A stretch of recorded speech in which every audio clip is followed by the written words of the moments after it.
श्री भागवत भगवान की है आरती। पापियों को पाप से है तारती। श्री भागवत भगवान की है आरती। पापियों को पाप से है तारती।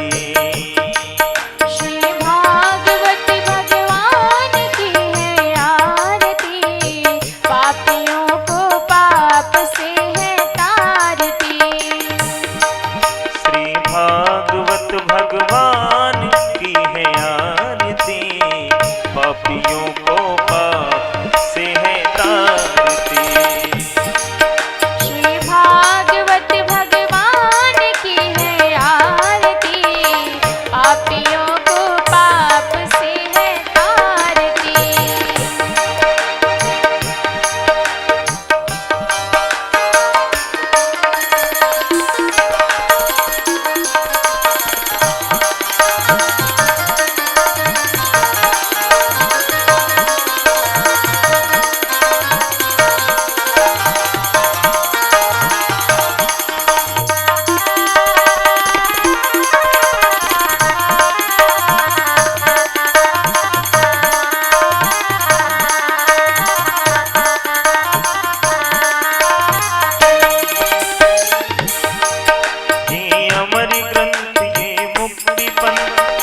पंचम वेद निराला नव ज्योति जगाने वाला।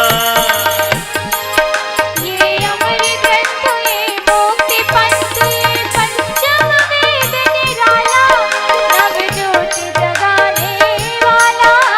ये अमर ग्रंथ ये मुक्ति पंथ ये पंचम वेद निराला नव ज्योति जगाने वाला। हरि नाम यही हरि धाम यही। हरि नाम यही हरि धाम यही। हरि नाम यही हरि धाम यही। हरि नाम यही हरि धाम यही। ये जग मंगल की आरती। पापियों को पाप से है तारती। श्री भागवत भगवान की है आरती। पापियों को पाप से है तारती।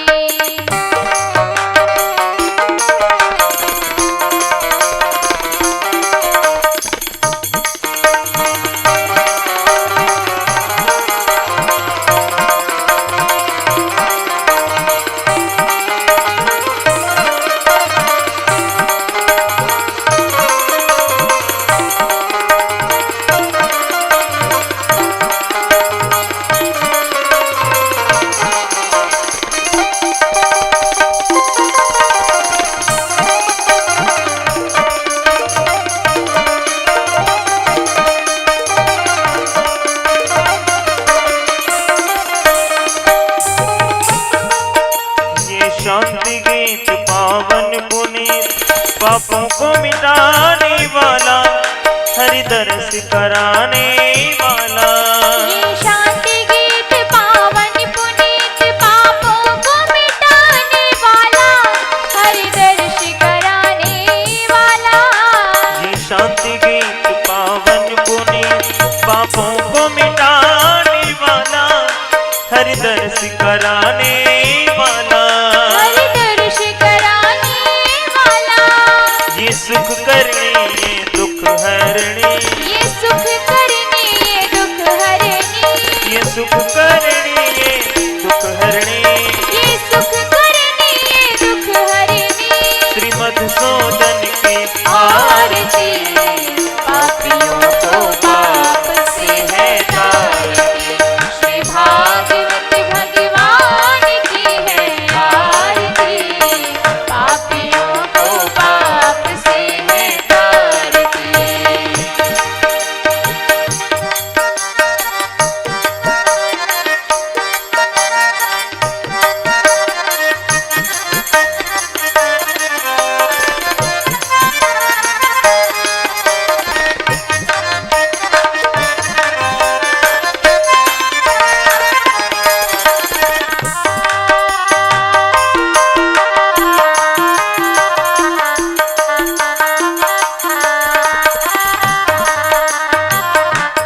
सन्मार्ग दिखाने वाला, बिगड़ी को बनाने वाला, बिगड़ी को बनाने वाला।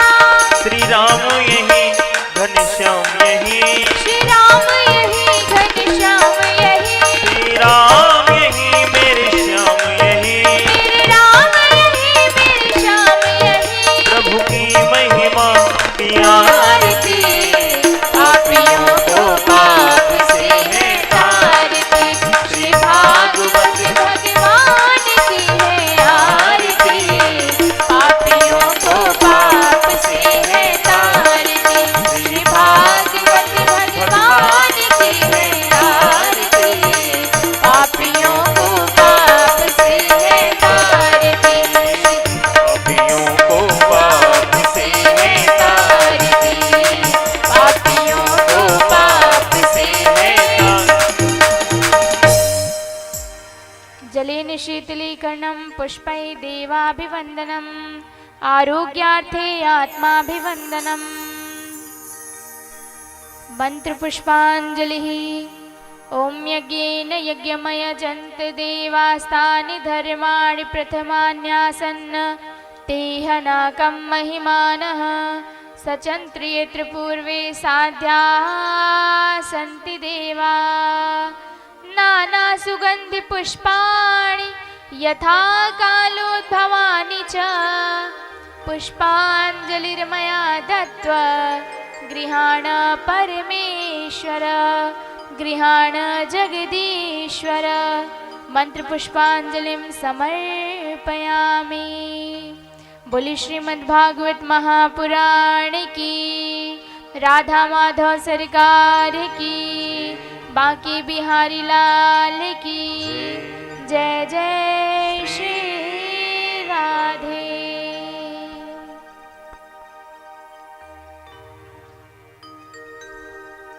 श्री राधे, श्री राधे, श्री राधे, श्री राधे, श्री राधे, श्री राधे, श्री राधे, श्री राधे, श्री राधे।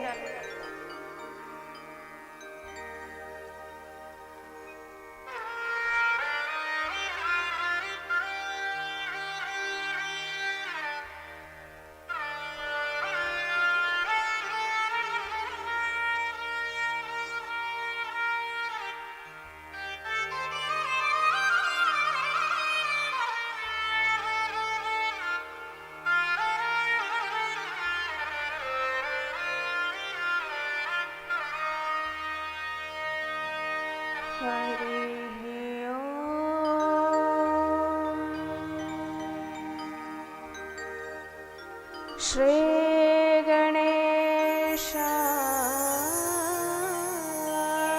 नमः। श्री सरस्वत्यै नमः। श्री गुरु चरण कमलेभ्यो नमः। नमः परमहंसास्वादित चरण कमल चिन्मकरान्दाय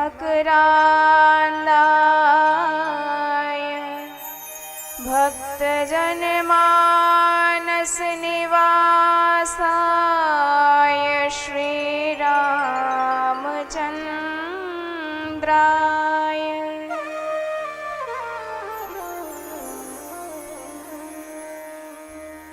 ध्येयं सदा परिभवाग्नमभीष्टदोहम्।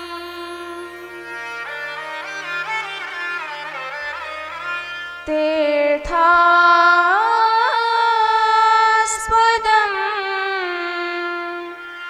शिवविरञ्चिनुतम् शरण्यम्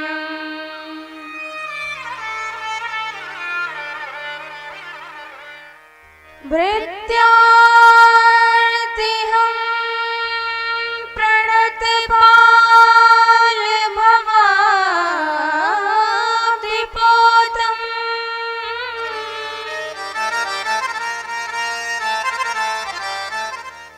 वन्दे महापुरुष ते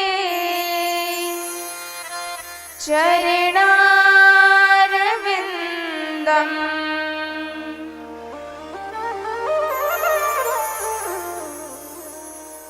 वंशे विभूषितकरान्नवनीरदाभा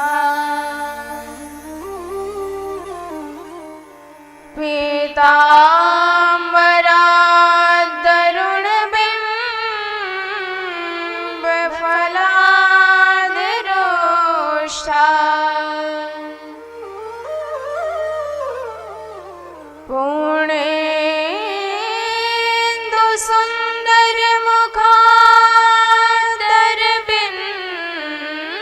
पूर्णेन्दुसुन्दरमुखादरबिन्दनेत्रा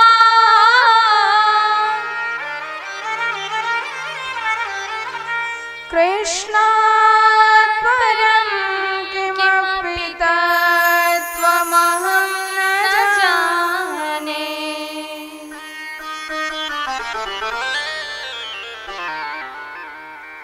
नारायणं नमस्कृत्य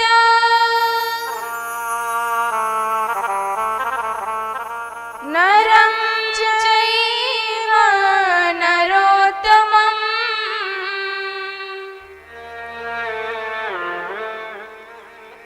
देवीं सरस्वतीं व्यासं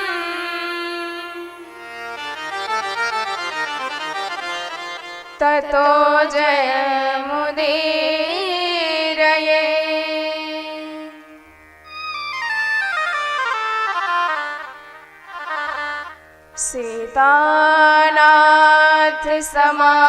सीतानाथसमारम्भा श्रीरामानन्दार्यमध्यमा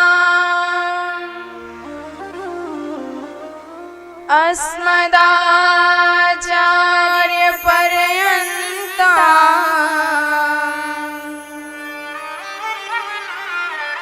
वन्दे गुरुपरम्परा।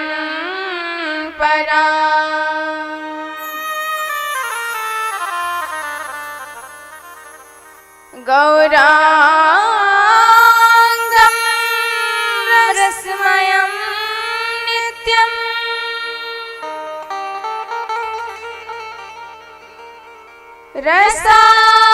रसाचार्यं रसोत्सुकम्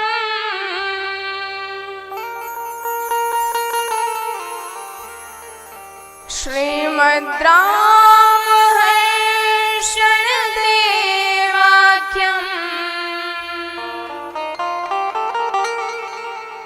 सद्गुरुं प्रणमाम्यहम्।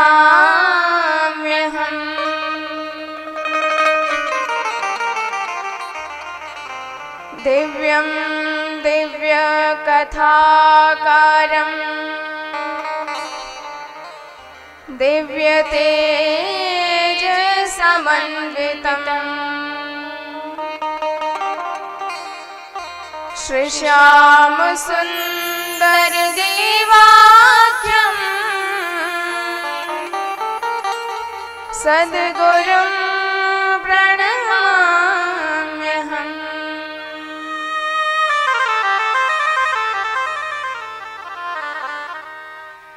जय जय श्री राधा रमण।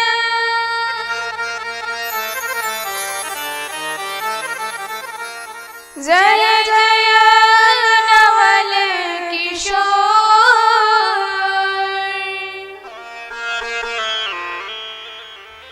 जय गोपी चित चोर प्रभु।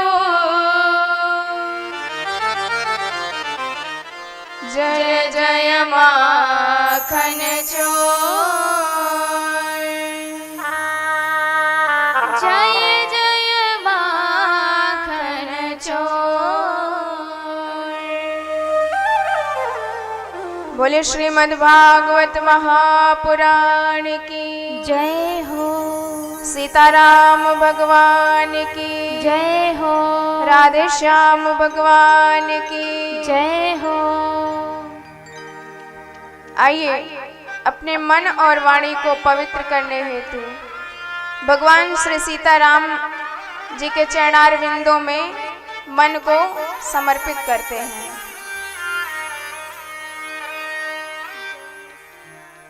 जय सिया राम, जय जय सिया राम, जय सिया राम, जय जय सिया राम, जय सिया राम, जय जय सिया राम, जय सिया राम, जय जय सिया राम, जय सिया राम, जय जय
भक्त वत्सल भगवान की जय हो, शुक्रदेव भगवान की जय हो, व्यासदेव भगवान की जय हो, सद्गुरुदेव भगवान की जय हो, बोल हनुमंत लाल की जय हो, जय जय श्री राधे।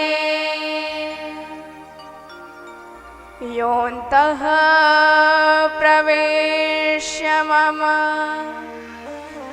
वाचमिमां प्रसुप्तः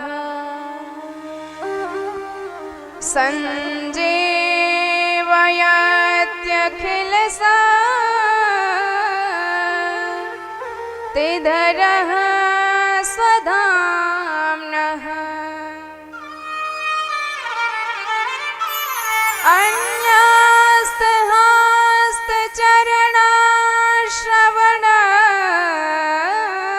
अन्यस्तहस्तचरणश्रवणत्वगादि प्राणान्नमो भगवते पुरुषाय तुभ्यं प्राणान्नमो भगवते पुरुषाय तुभ्यम्।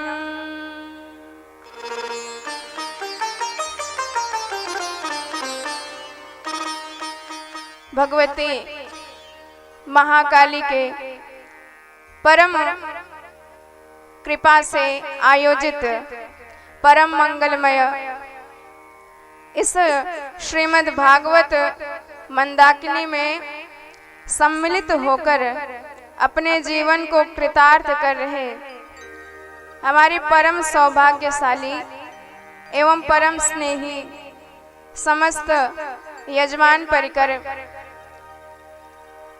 श्रद्धामयी माताएं, भगवत कृपा के अनुग्रह विग्रह परम पूजनीय परम श्रद्धेय संत वैष्णव समुदाय एवं दृश्य एवं अदृश्य रूप में कथा का रसपान कर रहे समस्त विभूतियों को बारंबार हृदय के तल से सप्रेम जय जय श्री राधे।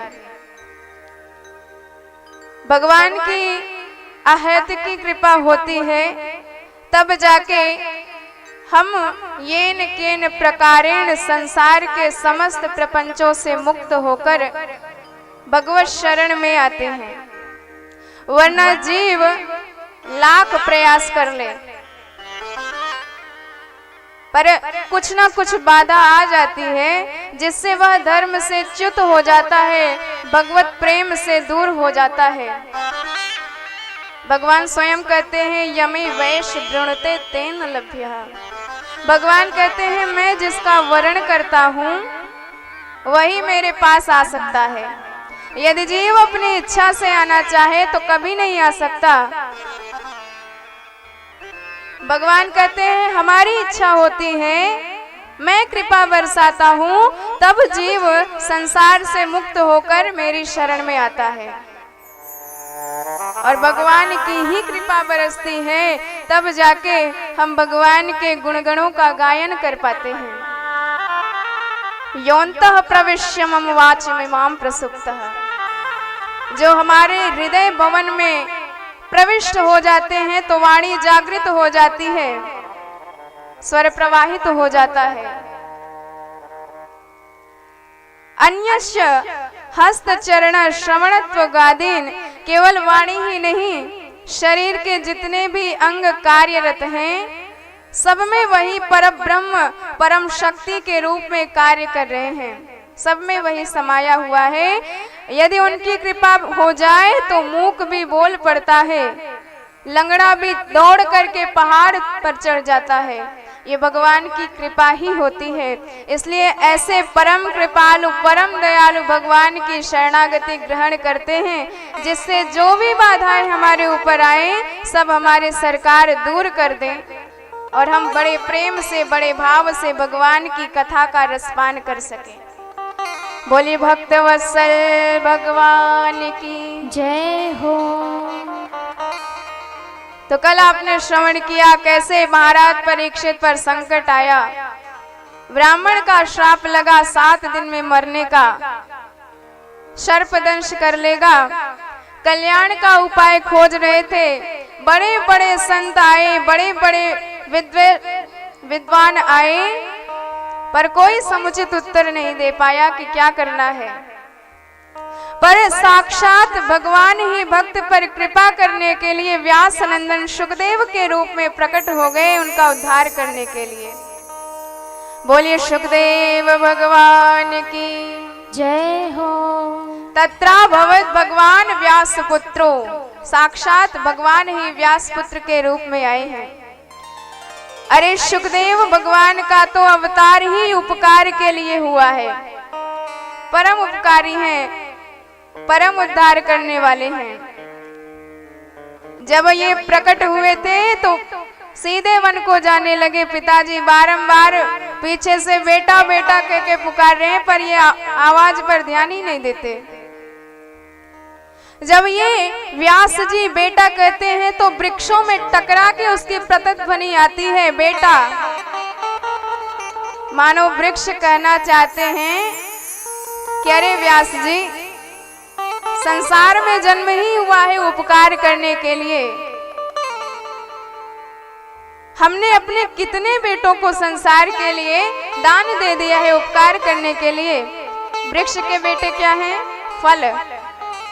तो वृक्ष फल पैदा करते हैं, लेकिन क्या आज तक किसी एक भी फल को वृक्ष ने खाया है? सारे फल का सेवन तो संसार ही करता है। तो वही भाव कहते हैं वृक्ष भी, हमने अनंत अपने बच्चों को दान दिया है उपकार के लिए, तो क्या आप एक बेटा दान नहीं देते संसार के लिए?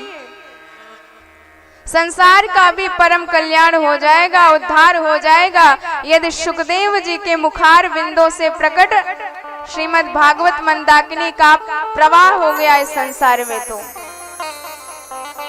तो आज वही सुखदेव जी उपकार करने के लिए पधारे, चरणों में प्रणाम किया।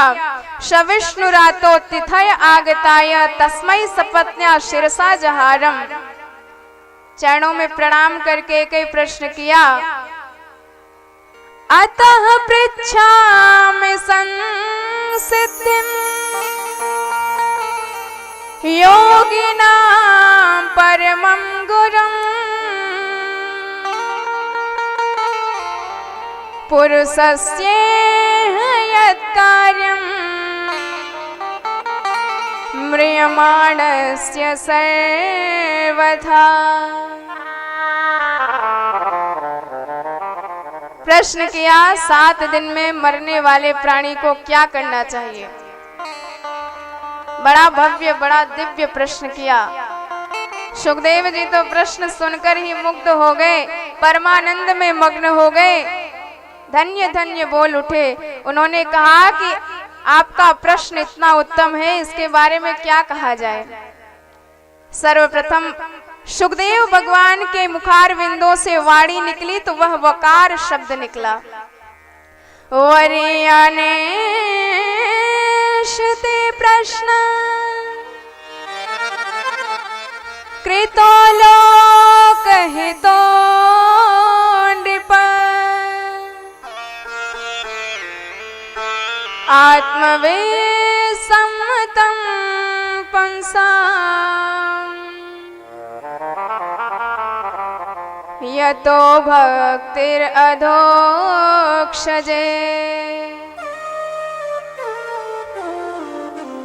वरीयानेशते प्रश्न। सुखदेव जी कहने लगे, परीक्षित महाराज आपका प्रश्न परम वरीय है, परम श्रेष्ठ है। तो देखिए, यदि हम कुछ भोजन करेंगे तो डकार बता देती है कि आप ये चीज खा के आए हैं। अब आप यदि मूली खाकर आएंगे तो डकार बताएगी कि आपने आज मूली का सेवन किया है। यदि इलायची खाएंगे तो इलायची की सुगंध आएगी। तो जो पेट में होता है वह हमको पता चल जाता है जब मुख से उसका गंध निकलता है तब। तो सुखदेव महाप्रभु ब्रह्मानंद से परिपूर्ण हैं। इनके रोम रोम में ब्रह्म परिनिश्चित है, इसलिए इनके मुखार बिंदों से पहला शब्द निकला तो वह भी ब्रह्म का बीज निकला, वकार शब्द निकला। हमारे गोस्वामी तुलसीदास जी भी जब रामचरितमानस की रचना करते हैं तो इनका सबसे पहला प्रारंभ शब्द ही व से होता है। वर्णानाम अर्थ संघानाम रसानाम छंदसाम पे मंगलानाम च कर्तारम् वंदे वाणी विनायकौ। अनुष्टुप छंद का यह श्लोक है। 4 बार वह शब्द का प्रयोग किया है गोस्वामी जी महाराज ने। तो ये भी बताते हैं कि हमारा यह ग्रंथ भी ब्रह्म का ही बीज है, ब्रह्म का ही प्रतिपादन किया गया है अक्षर अक्षर में। तो ठीक इसी प्रकार जब शुक परीक्षित संवाद का प्रारंभ होता है तो वह भी ब्रह्म के बीज से ही होता है। द्वितीय स्कंद में शुक परीक्षित संवाद प्रारंभ होता है। सुखदेव जी ने कहा कि आपका प्रश्न इतना श्रेष्ठ है कि आपने तो यह प्रश्न करके सारे संसार का कल्याण कर दिया, सारे संसार का उद्धार कर दिया, क्योंकि 7 दिन में मरने वाले आप अकेले नहीं हैं। यदि आप ये प्रश्न करते कि 7 दिन में मुझे मरना है तो मेरे लिए उपाय बताइए, तो यह आपका व्यक्तिगत प्रश्न होता। लेकिन आपने कहा कि 7 दिन में मरने वाले प्राणी को क्या कहना चाहिए, करना चाहिए। तो भैया 7 दिन में तो सारे संसार को मरना है। 7 ही दिन होते हैं, रवि सोम मंगल बुध बृहस्पति शुक्र शनि, ये 7 दिन सबके पास है। और इन्हीं 7 दिन में काल रूपी व्याल आपको अपना ग्रास बनाने आएगा। लेकिन क्या किसी को होश है? हम तो बस इसी संसार के विषय रस में इतना आनंद मग्न हो गए हैं कि हमको होश ही नहीं है कि कभी ना कभी ये संसार छोड़ के हमको जाना भी है। अपने स्नेह बंधनों में, अपने प्रेम बंधनों में ही बंध के रह गए हैं। तो देखिए भैया, जब यात्रा निश्चित हो जाती है तो हम बड़ी बड़ी तैयारी करते हैं और जाना सबको है। तो यात्रा की दूरी कितनी है और यात्रा में रहना कितने दिन है, इसके अनुसार हम तैयारी करते हैं, पैकिंग करते हैं। जैसे अभी आपको 10-5 किलोमीटर दूर तक बस जाना है तो आप केवल चप्पल पहन लेंगे और मोटरसाइकिल उठाएंगे, चल देंगे, ज़्यादा कुछ झंझट नहीं करेंगे। लेकिन यही आपको दूसरे प्रदेश में जाना है तो जरा पहले से ही तैयारी करेंगे, कुछ सामान वगैरह ले लेंगे, खाने पीने की सामग्री, रुपए पैसे इत्यादि। और मान लो आपको देश छोड़कर ही विदेश में जाना हो, अन्यत्र कहीं, तब तो आपको 1-8 महीने पहले से ही तैयारी करनी पड़ेगी। पासपोर्ट का इंतजाम करना पड़ेगा, वीजा का इंतजाम करना पड़ेगा और सामान इत्यादि की बढ़िया से पैकिंग करनी पड़ेगी। और तो और हमारा यह रुपए भी वहाँ नहीं चलेगा। अब जैसा देश वैसा उसकी मुद्रा चलेगी। अब अमेरिका में आपका ये रुपए नहीं चलेगा, वहाँ तो डॉलर चलेगा, तो आपको डॉलर का इंतजाम करना पड़ेगा। तो ठीक इसी प्रकार हम सबको यह संसार छोड़कर एक दिन अन्यत्र कहीं जाना है, पर तैयारी नाम की चीज नहीं। अरे भैया, जब आपको परीक्षा में बैठना है तो परीक्षा में बैठने से पहले विद्यार्थी पढ़ाई कर लेता है, अपनी तैयारी कर लेता है। ऐसा नहीं कि परीक्षा में जाना है तो कल उसके ठीक कल तैयारी कर रहा है, फेल हो जाएगा। ठीक इसी प्रकार यदि आप वहां जाने का इंतजाम नहीं करोगे तो फिर यात्रा में आपका क्या हाल होगा ये आप समझ सकते हो। और जाना सबको है, तैयारी किसी की नहीं है, लेकिन डींगे इतनी बड़ी बड़ी करते हैं कि इनके जैसा कोई है ही नहीं। अभिमान इतना ज्यादा करते हैं शरीर पर यह शरीर भी एक दिन छूट जाएगा, यह घट भी एक दिन फूट जाएगा। तो इसलिए इस टूटने फूटने वाले शरीर की चिंता बिल्कुल मत करो, इस पर घमंड बिल्कुल मत करो, क्योंकि यह शरीर आपका क्षण भंगुर है, कभी न कभी नष्ट हो जाएगा। और यह जानते रहो कि इस संसार को छोड़कर हमें कहीं और जाना है, और जहाँ जाना है वहाँ केवल राम नाम की मुद्रा चलेगी। इसलिए धर्म कर्म करना प्रारंभ कर दो, भगवान की भक्ति करना प्रारंभ कर दो।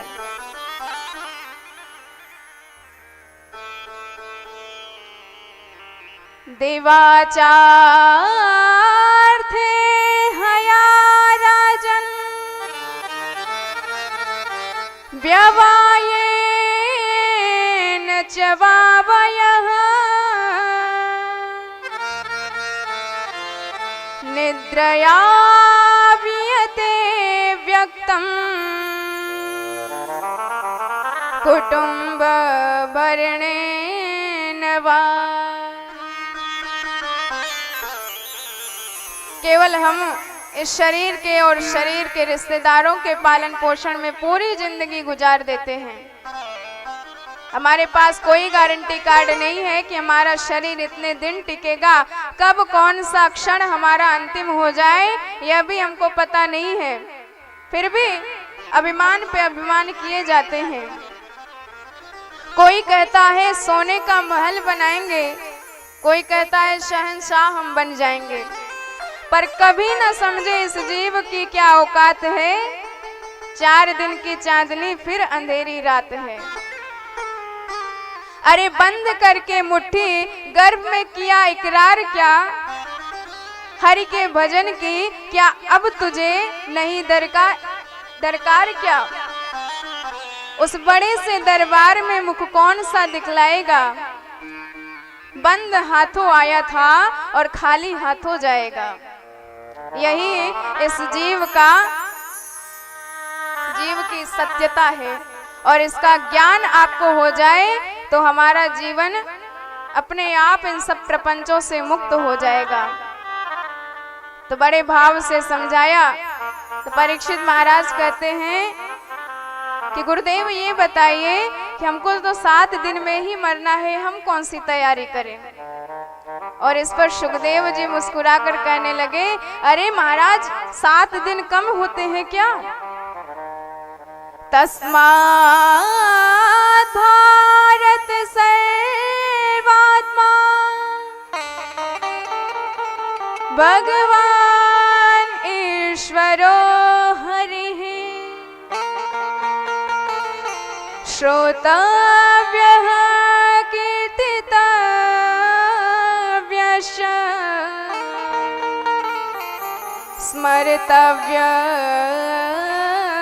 स्मर्तव्यश्चेच्छता भयम्।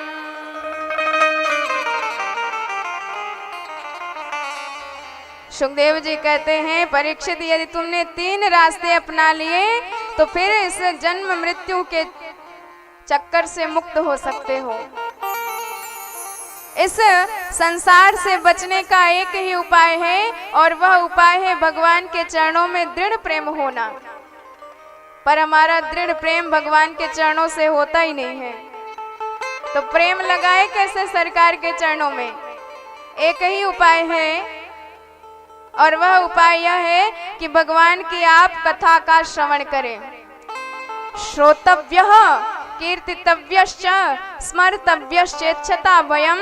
यही 3 रास्ते हैं, इन्हीं 3 रास्तों पे चलकर आप भगवत प्रेम को जीवन में प्रकट कर सकते हैं।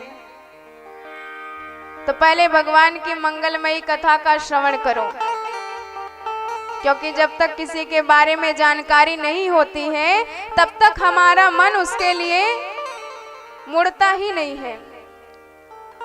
अब जिसका आप न नाम जानो ना स्वभाव जानो, चाहे स्वयं प्रधानमंत्री ही आके आपके सामने बैठ जाए, आप उनको पहचानते ही नहीं, जानते ही नहीं, तो उनसे बात तक नहीं करेंगे। पर यदि आप उनके बारे में जान गए, उनके व्यक्तित्व के बारे में जान गए, तो अपने आप उनके प्रति आपका प्रेम बढ़ जाएगा। ऐसे ही जब हम भगवान की दयालुता, भगवान की कृपालुता के बारे में जानेंगे, तो अपने आप हमारा मन उनकी तरफ आकृष्ट हो जाएगा। जाने बिनु न होई परितीति, और बिनु परितीति होई नहीं प्रीति। बिना विश्वास के प्रेम होना बड़ा ही कठिन है। लोहा कितना कठोर होता है, और उसी लोहे से आपको कुछ औजार बनाना है, तो औजार बनाने के लिए आपको लोहे को मोड़ना पड़ेगा, मरोड़ना पड़ेगा, लेकिन इतना कठोर कि आप उसको आसानी से नहीं मोड़ सकते। तो उपाय क्या है? आप उस लोहे को गर्म करो, और इतना ज्यादा गर्म करो कि रक्त तप्त हो जाए। अब जब लाल हो जाएगा तो गर्म होने के बाद उसमें मधुरता आ जाती है, लोहा नरम हो जाता है। अब बढ़िया मौका है, लोहा गर्म है, हथौड़ा चला दो। तो जिस दिशा में मोड़ना चाहोगे, जिस आकार में उसको ढालना चाहोगे, उस आकार में ढल जाएगा, उसी दिशा में मुड़ जाएगा। तो ठीक इसी प्रकार हमारा मन भी बड़ा कठोर है, शीघ्रता से तो यह भगवान की तरफ मुड़ता नहीं है। इसलिए एक ही उपाय है कि इस मन को भगवान की कथा सुनाई जाए, और जब भगवान की कथा सुनेगा, भाव विवल हो जाएगा, तो अपने आप द्रवता आ जाएगी। और जब द्रवता आ जाए, तब आप विवेक का हथौड़ा मारो, और उसी समय आपका यह मन भगवान की तरफ मुड़ जाएगा। हमारे गोस्वामी तुलसीदास जी भी अपने मन को ही कथा सुना रहे हैं। जब अहल्या माता का प्रसंग आया, भगवान ने कृपा करके उनको तार दिया, और जब वह छवि मन में आई, तो इतना मन भाव विवल हो गया गोस्वामी जी का कि नैनों से अश्रुपात होने लगा। बारंबार सरकार के चरणों में इतना प्रेम बढ़ गया, भगवान का ही स्मरण करने लगे। अरे जिस अहल्या की तरफ कोई ध्यान तक नहीं देता था, जिसकी तरफ कोई रुख नहीं करता था, उसकी तरफ इतने कृपालु, इतने दयालु है, बिना कुछ परिश्रम किए, बिना कुछ साधन किए, उस पर भगवान ने अपनी कृपा की बरसात कर दी। कौन होगा इतना दयालु? बिन सेवा जो द्रवहि दीन पर, राम सरिस को नाही। भगवान के जैसा कोई नहीं है। अस प्रभु दीन बंधु हरि, कारण रहित दयाल, तुलसीदास सठ ताहि वजह, छाड़ी कपट जंजाल। भगवान ने नवधा भक्ति के हिसाब से उनका उद्धार किया। तो प्रथम भगत संतन कर संगा, पहली भक्ति संतों का संग कही गई है। पर अब बेचारी पत्थर बनी बैठी है, भगवान की तरफ जा नहीं सकती, तो भगवान कहते हैं चलो छोड़ो, यदि हमारा भक्त नहीं पहुंच सकता हम तक, तो भगवान ही भक्त तक पहुंच जाते हैं। और भगवान एक नहीं, दो दो संत लेके पहुंच गए अहल्या जी के पास। एक गुरु विश्वामित्र और दूसरे लखनलाल जी, और दूसरी भक्ति है दूसरी रतिमम कथा प्रसंगा। भगवान ने सोचा कि ये तो हमारी कथा भी नहीं सुन सकती, कथा कहाँ से मिले इसे। तो भगवान कहते हैं जब भक्त हमारी कथा नहीं सुन सकता, तो हम ही भक्त की व्यथा सुन लेते हैं, और जो व्यथा भगवान सुन ले, वो व्यथा फिर कथा बन जाती है। और तीसरी क्या है? गुरुपद पंकज सेवा, तीसरी भगत यमान। गुरुदेव के चरणों में दृढ़ प्रेम होना, भगवान के चरणों में दृढ़ प्रेम होना, चरणों में साष्टांग प्रणाम करना, यह तीसरी भक्ति है। भगवान ने सोचा ये बेचारी हमें प्रणाम भी नहीं कर सकती, हमारे चरण भी नहीं छू सकती, तो भगवान कहते हैं जब भक्त हमारा चरण नहीं स्पर्श कर सकता तो हम भक्त तक स्वयं अपने चरण पहुंचा देते हैं। और भगवान ने कृपा करके अपने चरणों का स्पर्श करा दिया, सो तुरंत दिव्य भव्य स्वरूप में प्रकट हो गई। सोई पद पंकज जहि पूजत अज मम सिर धरे कृपाल हरि। बारंबार अहल्या जी भगवान के चरणार बिंदों की स्तुति करने लगी। तो इसी दशा को देखकर तुलसीदास जी इतने गदगद हो गए, अपने मन को डांटने लगे, अरे दुष्ट मन, जिस भगवान की कथा सुनकर तो इतना आनंद में मग्न हो रहा है, जब उनके भजन करने की बारी आती है तो भाग क्यों जाता है।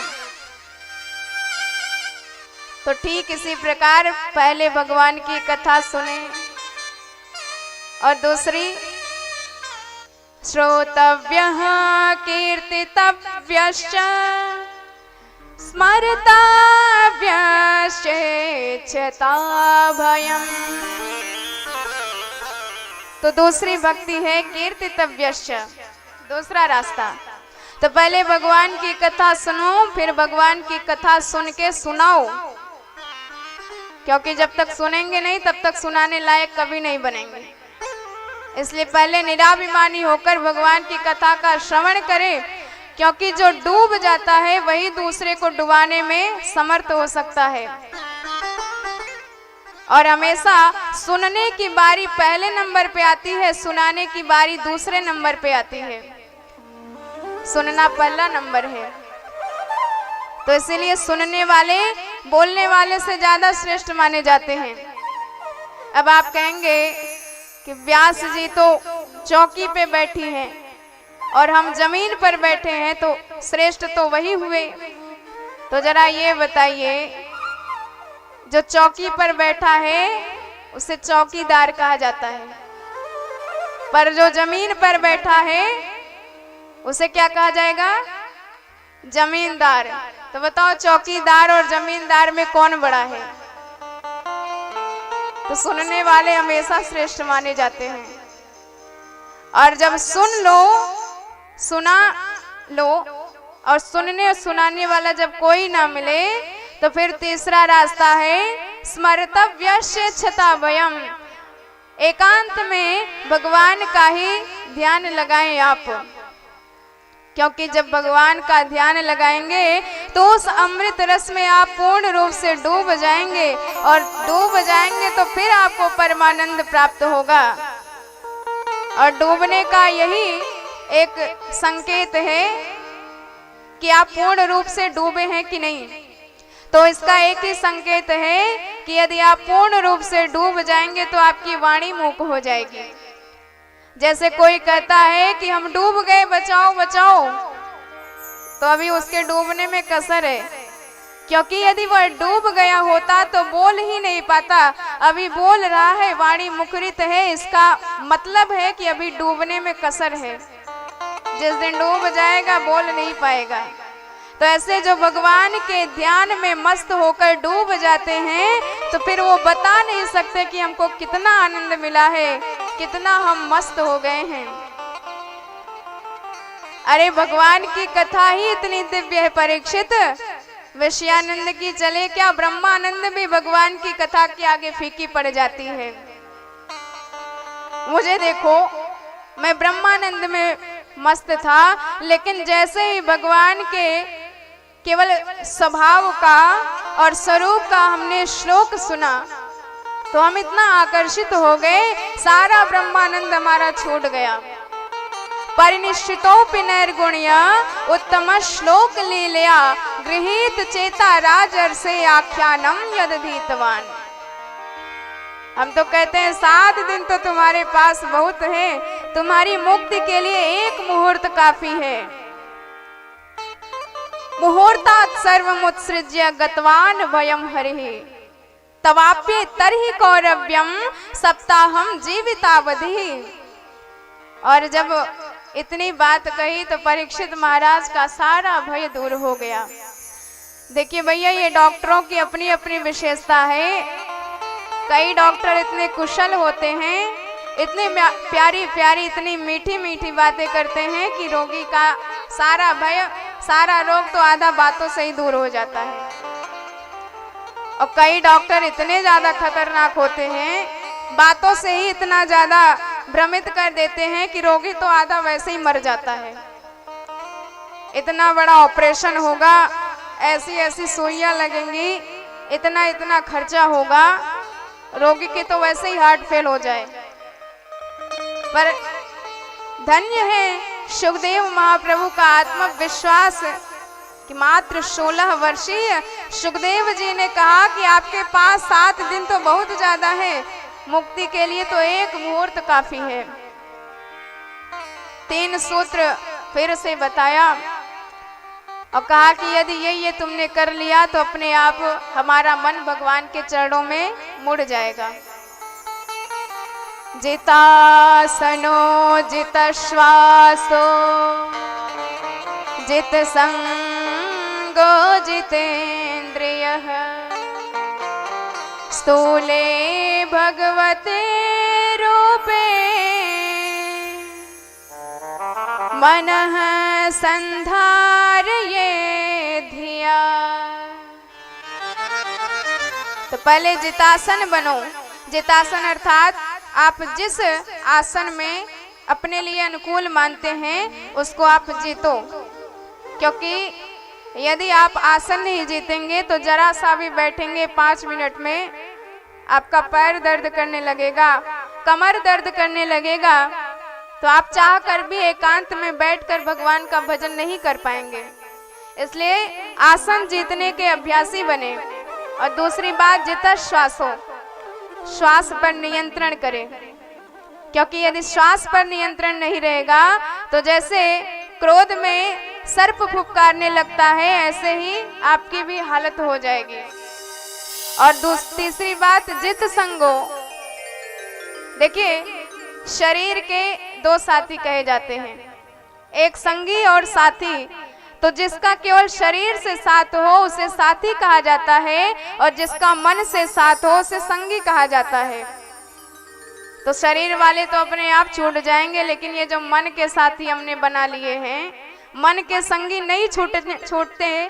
तो इसलिए जित संगो, आप संग से छूटने का अभ्यास करें।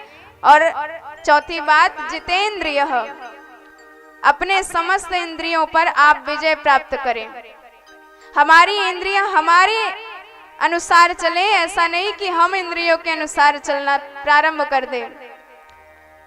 आपके आंखों ने देखा कि कितना बढ़िया स्वरूप है, तो आप उस स्वरूप के ही दीवाने हो गए। तो यह नहीं होना चाहिए। आप अपने इंद्रियों पर विजय प्राप्त करें, जो कल्याणकारी हो उसी मार्ग को अपनाएं। संपूर्ण सृष्टि में केवल भगवान का ही दर्शन करें और भगवान का ही विश्वास करें। इतना जान ले कि संसार में सरकार के अलावा आपका कोई साथी नहीं हो सकता। अहमेकं न मे कश्चित् नाहमन्यस्य कश्चित्। जगत में ऐसा कोई नहीं है जो मेरा हो सके और जिसका मैं हो सकूं। केवल भगवान हमारे हैं और हम भगवान के हैं, यही भाव आपका रहना चाहिए। भगवान ने आपको सब कुछ प्रदान ही कर दिया है, लेकिन फिर भी आपकी इच्छा समाप्त नहीं होती, तो ये आपका दुर्भाग्य है। अरे हमें भोजन के लिए रोटी चाहिए, पहनने के लिए कपड़े चाहिए और रहने के लिए घर चाहिए, इतना तो भगवान ने दिया ही है। अब इससे ज्यादा आप आवश्यकता बढ़ाते जाओगे तो फिर भगवान जिम्मेदारी नहीं लेते, फिर आप खुद फंसोगे और खुद रोओगे, कभी यह हमारा सामान छूट जाएगा तब। सुखी तो वो संत भी हैं जिन्होंने सारी इच्छाओं का त्याग करके वन में रहना स्वीकार कर लिया है। उनको जब रहने की आवश्यकता होती है तो संपूर्ण धरती को ही अपना घर मान लेते हैं। भगवान ने इतना नीला नीला आकाश बनाया है, वही उनके लिए चद्दर हो जाती है। यदि तकिए की आवश्यकता होती है तो अपने ही हाथ को मोड़ करके सिर के नीचे लगा लेते हैं। तकिए गद्दे की कोई आवश्यकता ही नहीं। भोजन के लिए वृक्षों ने फल देना बंद नहीं किया है अभी, नदियों ने जल देना बंद नहीं किया है अभी। तो जब सब कुछ भगवान दे ही रहे हैं तो उसी चीज को स्वीकार करके आप बड़े प्रेम से भगवान का भजन करें। लेकिन नहीं, हम तो अपनी आवश्यकताओं को बढ़ाते चले जाते हैं। अरे जरा विचार कीजिए, जब आप मातृगर्भ में थे तब आपकी रक्षा कौन करता था? भगवान ही करते थे।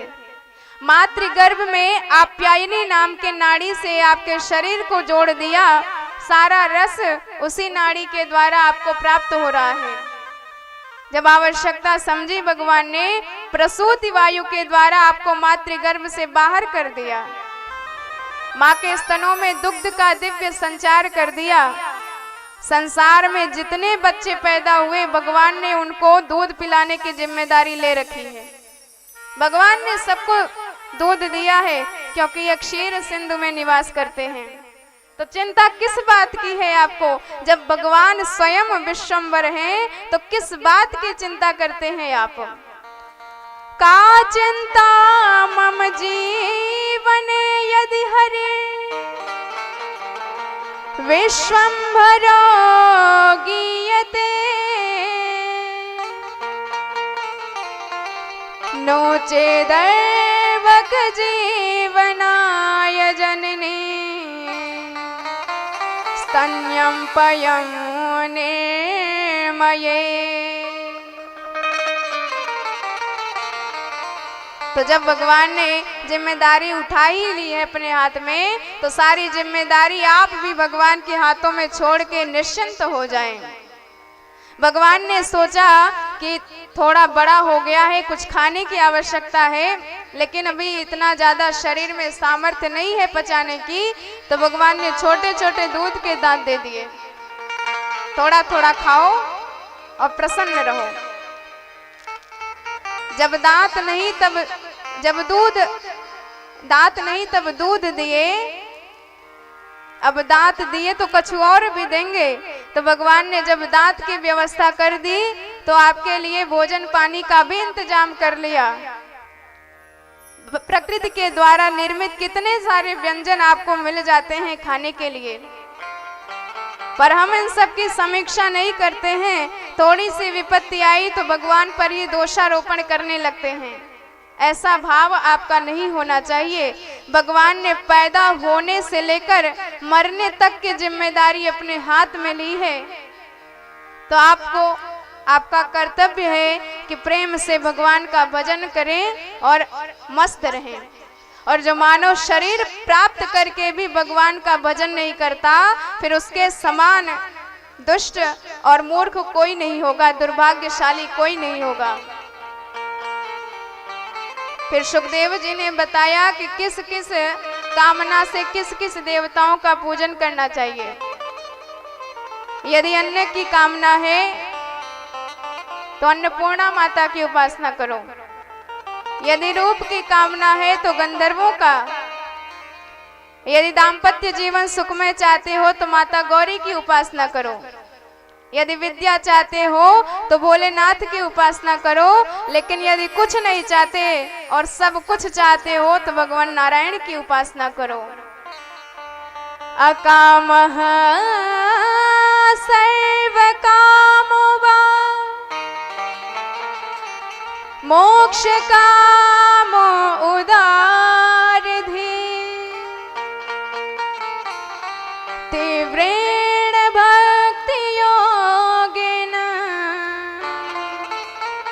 यजेत पुरुषं परम।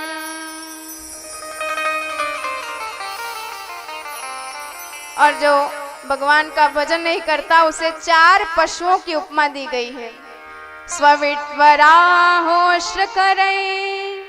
संस्तुतः पुरुष पशुं। तो ये कौन कौन से हैं पशु? स्वविट वराहोश्रकरै है, अर्थात स्व माने कुत्ता, जो भगवान का भजन नहीं करता वह इस जानवर के समान है, इस पशु के समान है।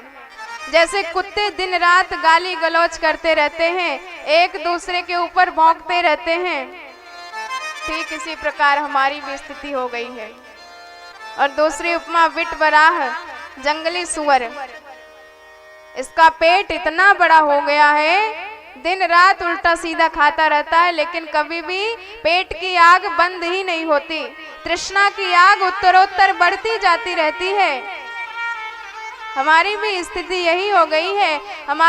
हमारी तृष्णा भी न जाने कितनी बढ़ गई है।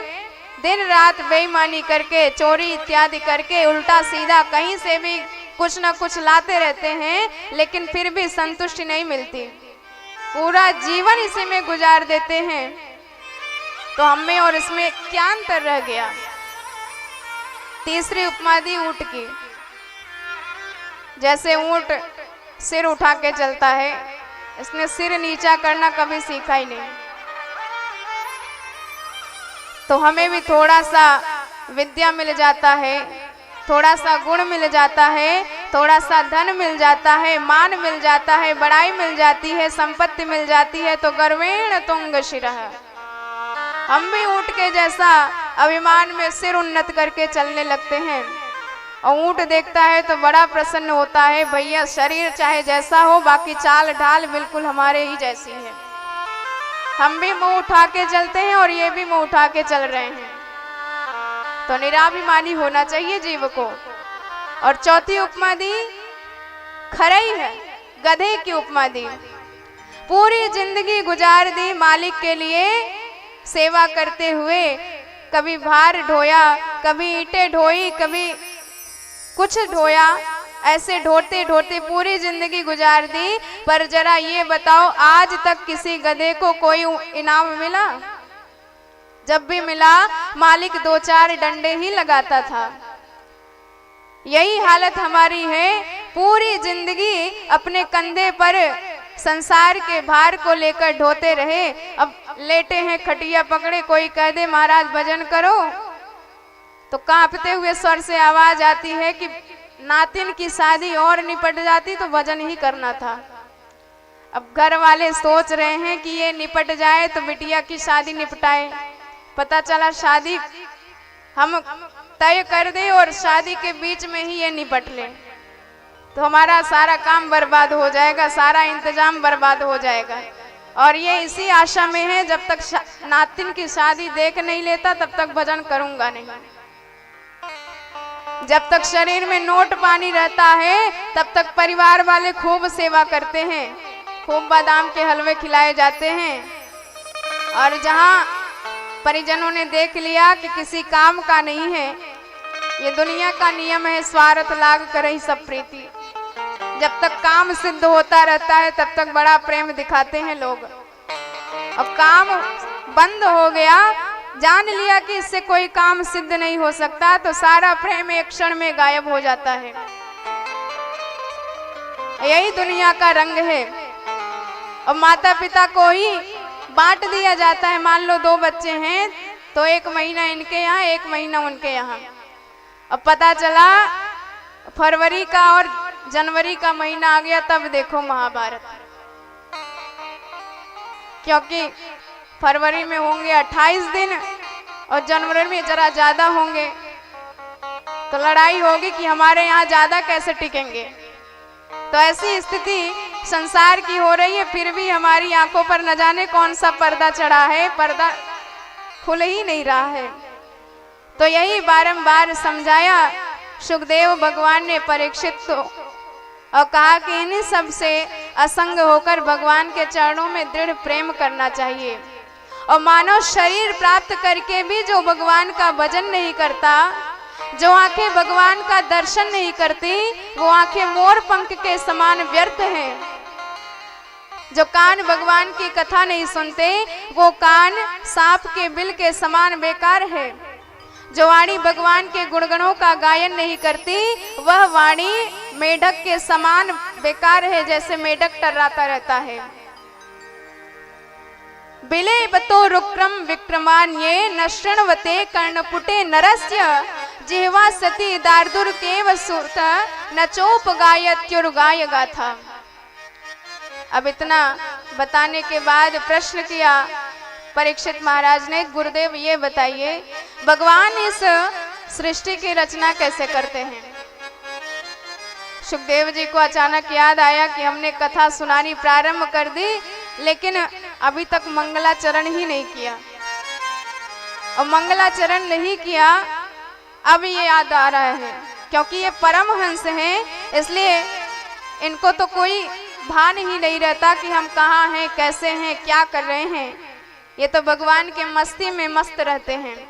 तो अब याद आया तो अब मंगलाचरण कर रहे हैं, अब भगवान का ध्यान कर रहे हैं। नमः परस्मै पुरुषाय भूयसे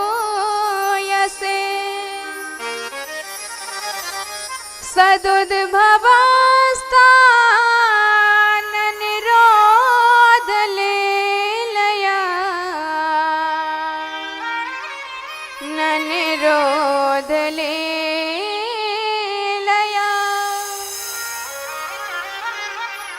गृहीत शक्ति त्रितयाय देहिना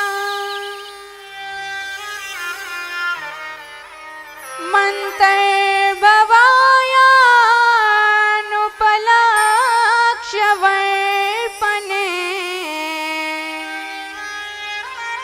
उपलक्ष्य वर्त्मने।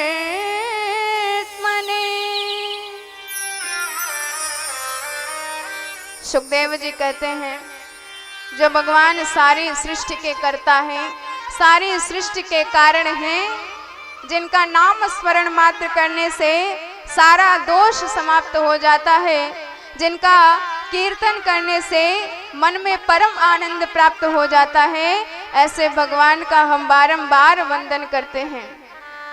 जो अपने भक्तों को खुद से भी ज्यादा प्रेम करते हैं, अपने भक्तों की इच्छा पूर्ति के लिए सदा तत्पर रहते हैं, भगवान भक्त वांछा कल्पतरु कहे जाते हैं। भक्त की कुछ इच्छा हो और भक्त भगवान से संकोच में निवेदन भी ना करे, पर सरकार इतना प्रेम करते हैं अपने भक्तों से कि उसकी इच्छा को बिना कहे पूर्ण कर देते हैं। ऐसे कृपालु, ऐसे दयालु भगवान के शरण में कौन नहीं जाना चाहेगा। यत् कीर्तनं यस्मरणं यदर्हणं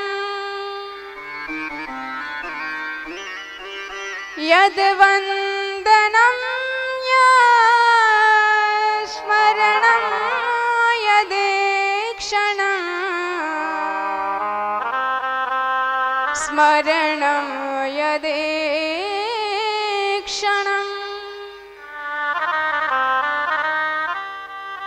और चाहे कोई कितना भी बड़ा यशस्वी हो, कितना भी बड़ा मनस्वी हो, कितना भी बड़ा तपस्वी हो, पर भगवान की शरण ग्रहण नहीं करता तो उसके जैसा दुर्भाग्यशाली कोई नहीं होगा। तपस्विनो दान परा यशस्विनो मनस्विनो मंत्र विदः सुमंगला क्षेमं न विन्दन्ति विनाय दर्पणम तस्मै सुभद्र श्रवसे नमः। ऐसे भगवान के चरणों में बारंबार प्रणाम करके अब सृष्टि की प्रक्रिया सुखदेव भगवान परीक्षित जी को बताते हैं। उन्होंने कहा कि नारायण के नाभि कमल से ब्रह्मा जी प्रकट हुए, चारों दिशाओं में देखने की इच्छा हुई तो चार मुख इनके हो गए, और इन्होंने सोचा कि मैं कौन हूं। तो यही सोच करके ये जिस कमल पे बैठे थे उस कमल की नाली में बड़े ऊपर नीचे भये, लेकिन कुछ आदि अंत का पता नहीं चला, कुछ ज्ञान नहीं हुआ।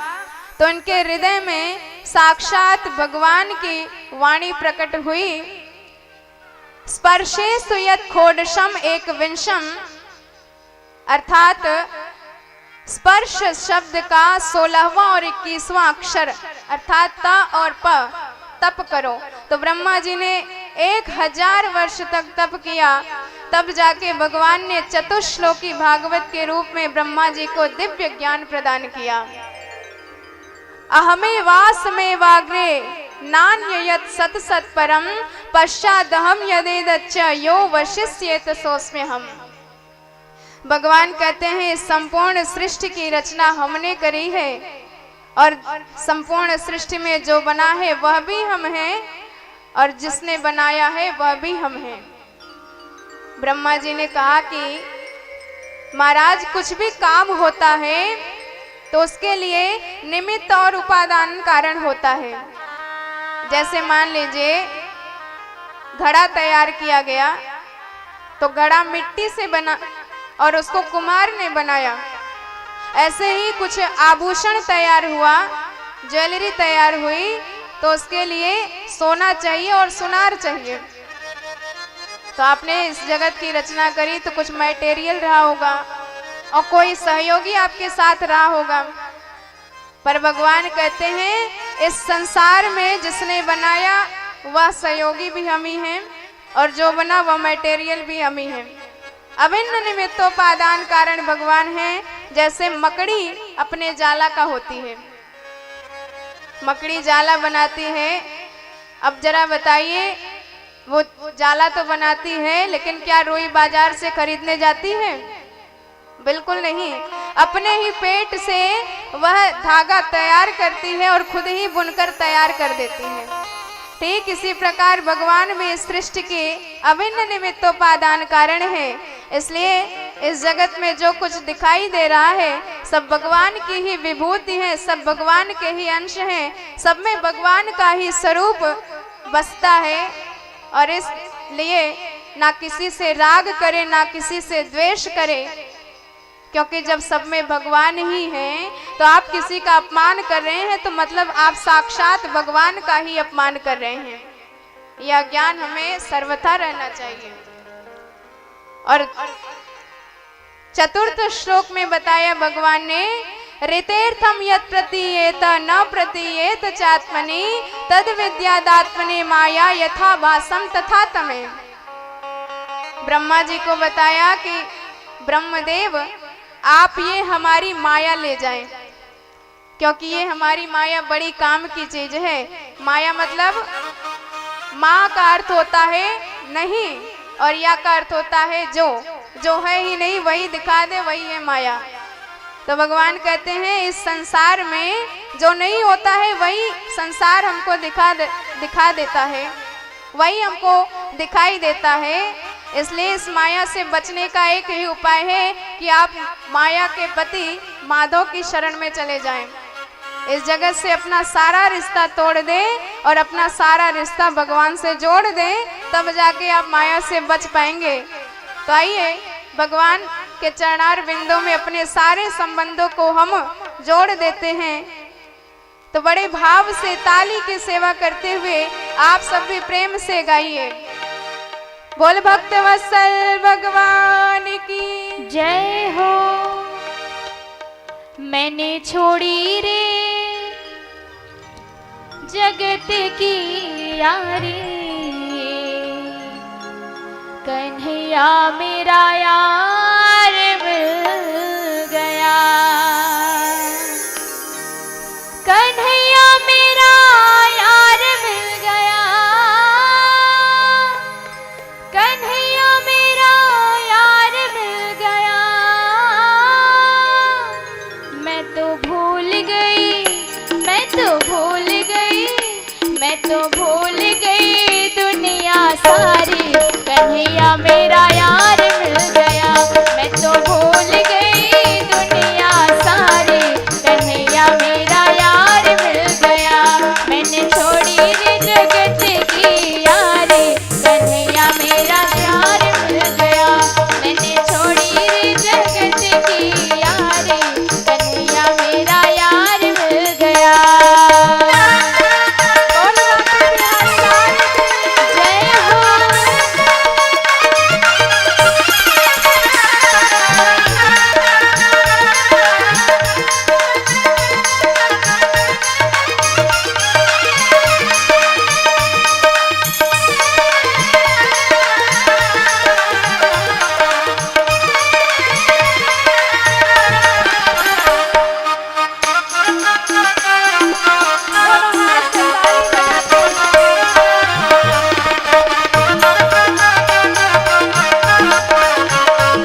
यह तर्क आप बिल्कुल लगाना छोड़ दें कि भगवान हमें क्यों मिलेंगे, क्योंकि जिसके अंदर कोई गुण नहीं होता उसे भी भगवान मिल जाते हैं।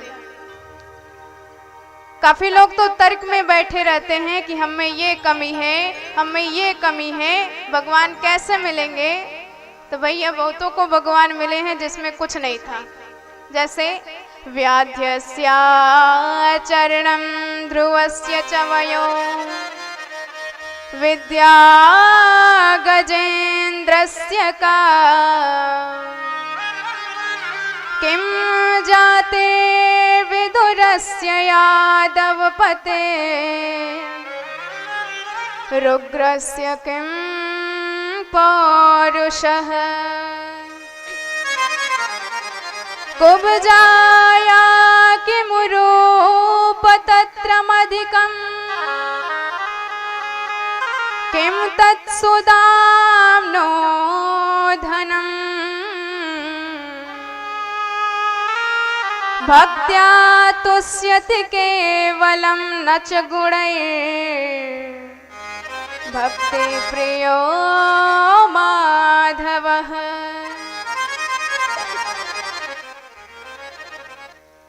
तो यदि आप यह तर्क लगाते हैं कि भैया हमारा आचरण कहीं से भी ठीक नहीं है, हम कुजाती हैं, तो जरा ये बताइए भगवान बहेलिया को भी मिले हैं, कितना बड़ा पापी था, कितना उसका आचरण खराब था, पर सरकार उसको भी मिल गए हैं। तो यहाँ ये भी तर्क आपका ठीक नहीं बैठेगा।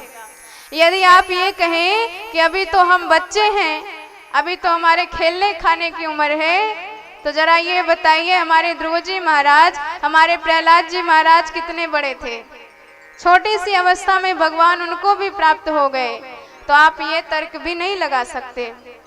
और कोई कहे कि हम पढ़े लिखे नहीं हैं, अनपढ़ गवार हैं, तो हमको भगवान कैसे मिलेंगे, कुछ पढ़ना आता नहीं, कुछ बोलना आता नहीं, कुछ करना आता नहीं, तो भगवान कैसे आएंगे हमारे पास।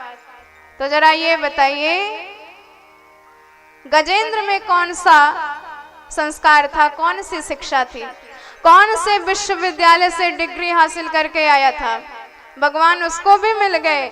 एक बार केवल एक कमल उखाड़कर कमलाकांत के चरणों में चढ़ा दिया तो सरकार दौड़े चले आए। तो ये तर्क भी आप नहीं लगा सकते। यदि आप ये तर्क करें कि भगवान तो रूपवानों को मिलते हैं, जो बड़े सुंदर दिखाई देते हैं उनको भगवान मिलते हैं, तो भगवान कुब्जा को भी मिले, शबरी माता को भी मिले, उनका स्वरूप कहाँ से ठीक था, देखने में बेचारी कितनी कुरूप थी, पर भगवान इतने कृपालु हैं कि उन कुरूपों को भी मिल गए। इसलिए ये तर्क भी आप नहीं लगा सकते। आप ये कहे कि भगवान पहलवानों को मिलते हैं, बलवानों को मिलते हैं, तो हमारे उग्रसेन जी महाराज कंस के भय से वन में चले गए थे और शरीर सूखकर एकदम हड्डी का ढांचा मात्र बचा था, पर सरकार उनको भी मिल गए। इसलिए ये तर्क भी आप नहीं लगा सकते।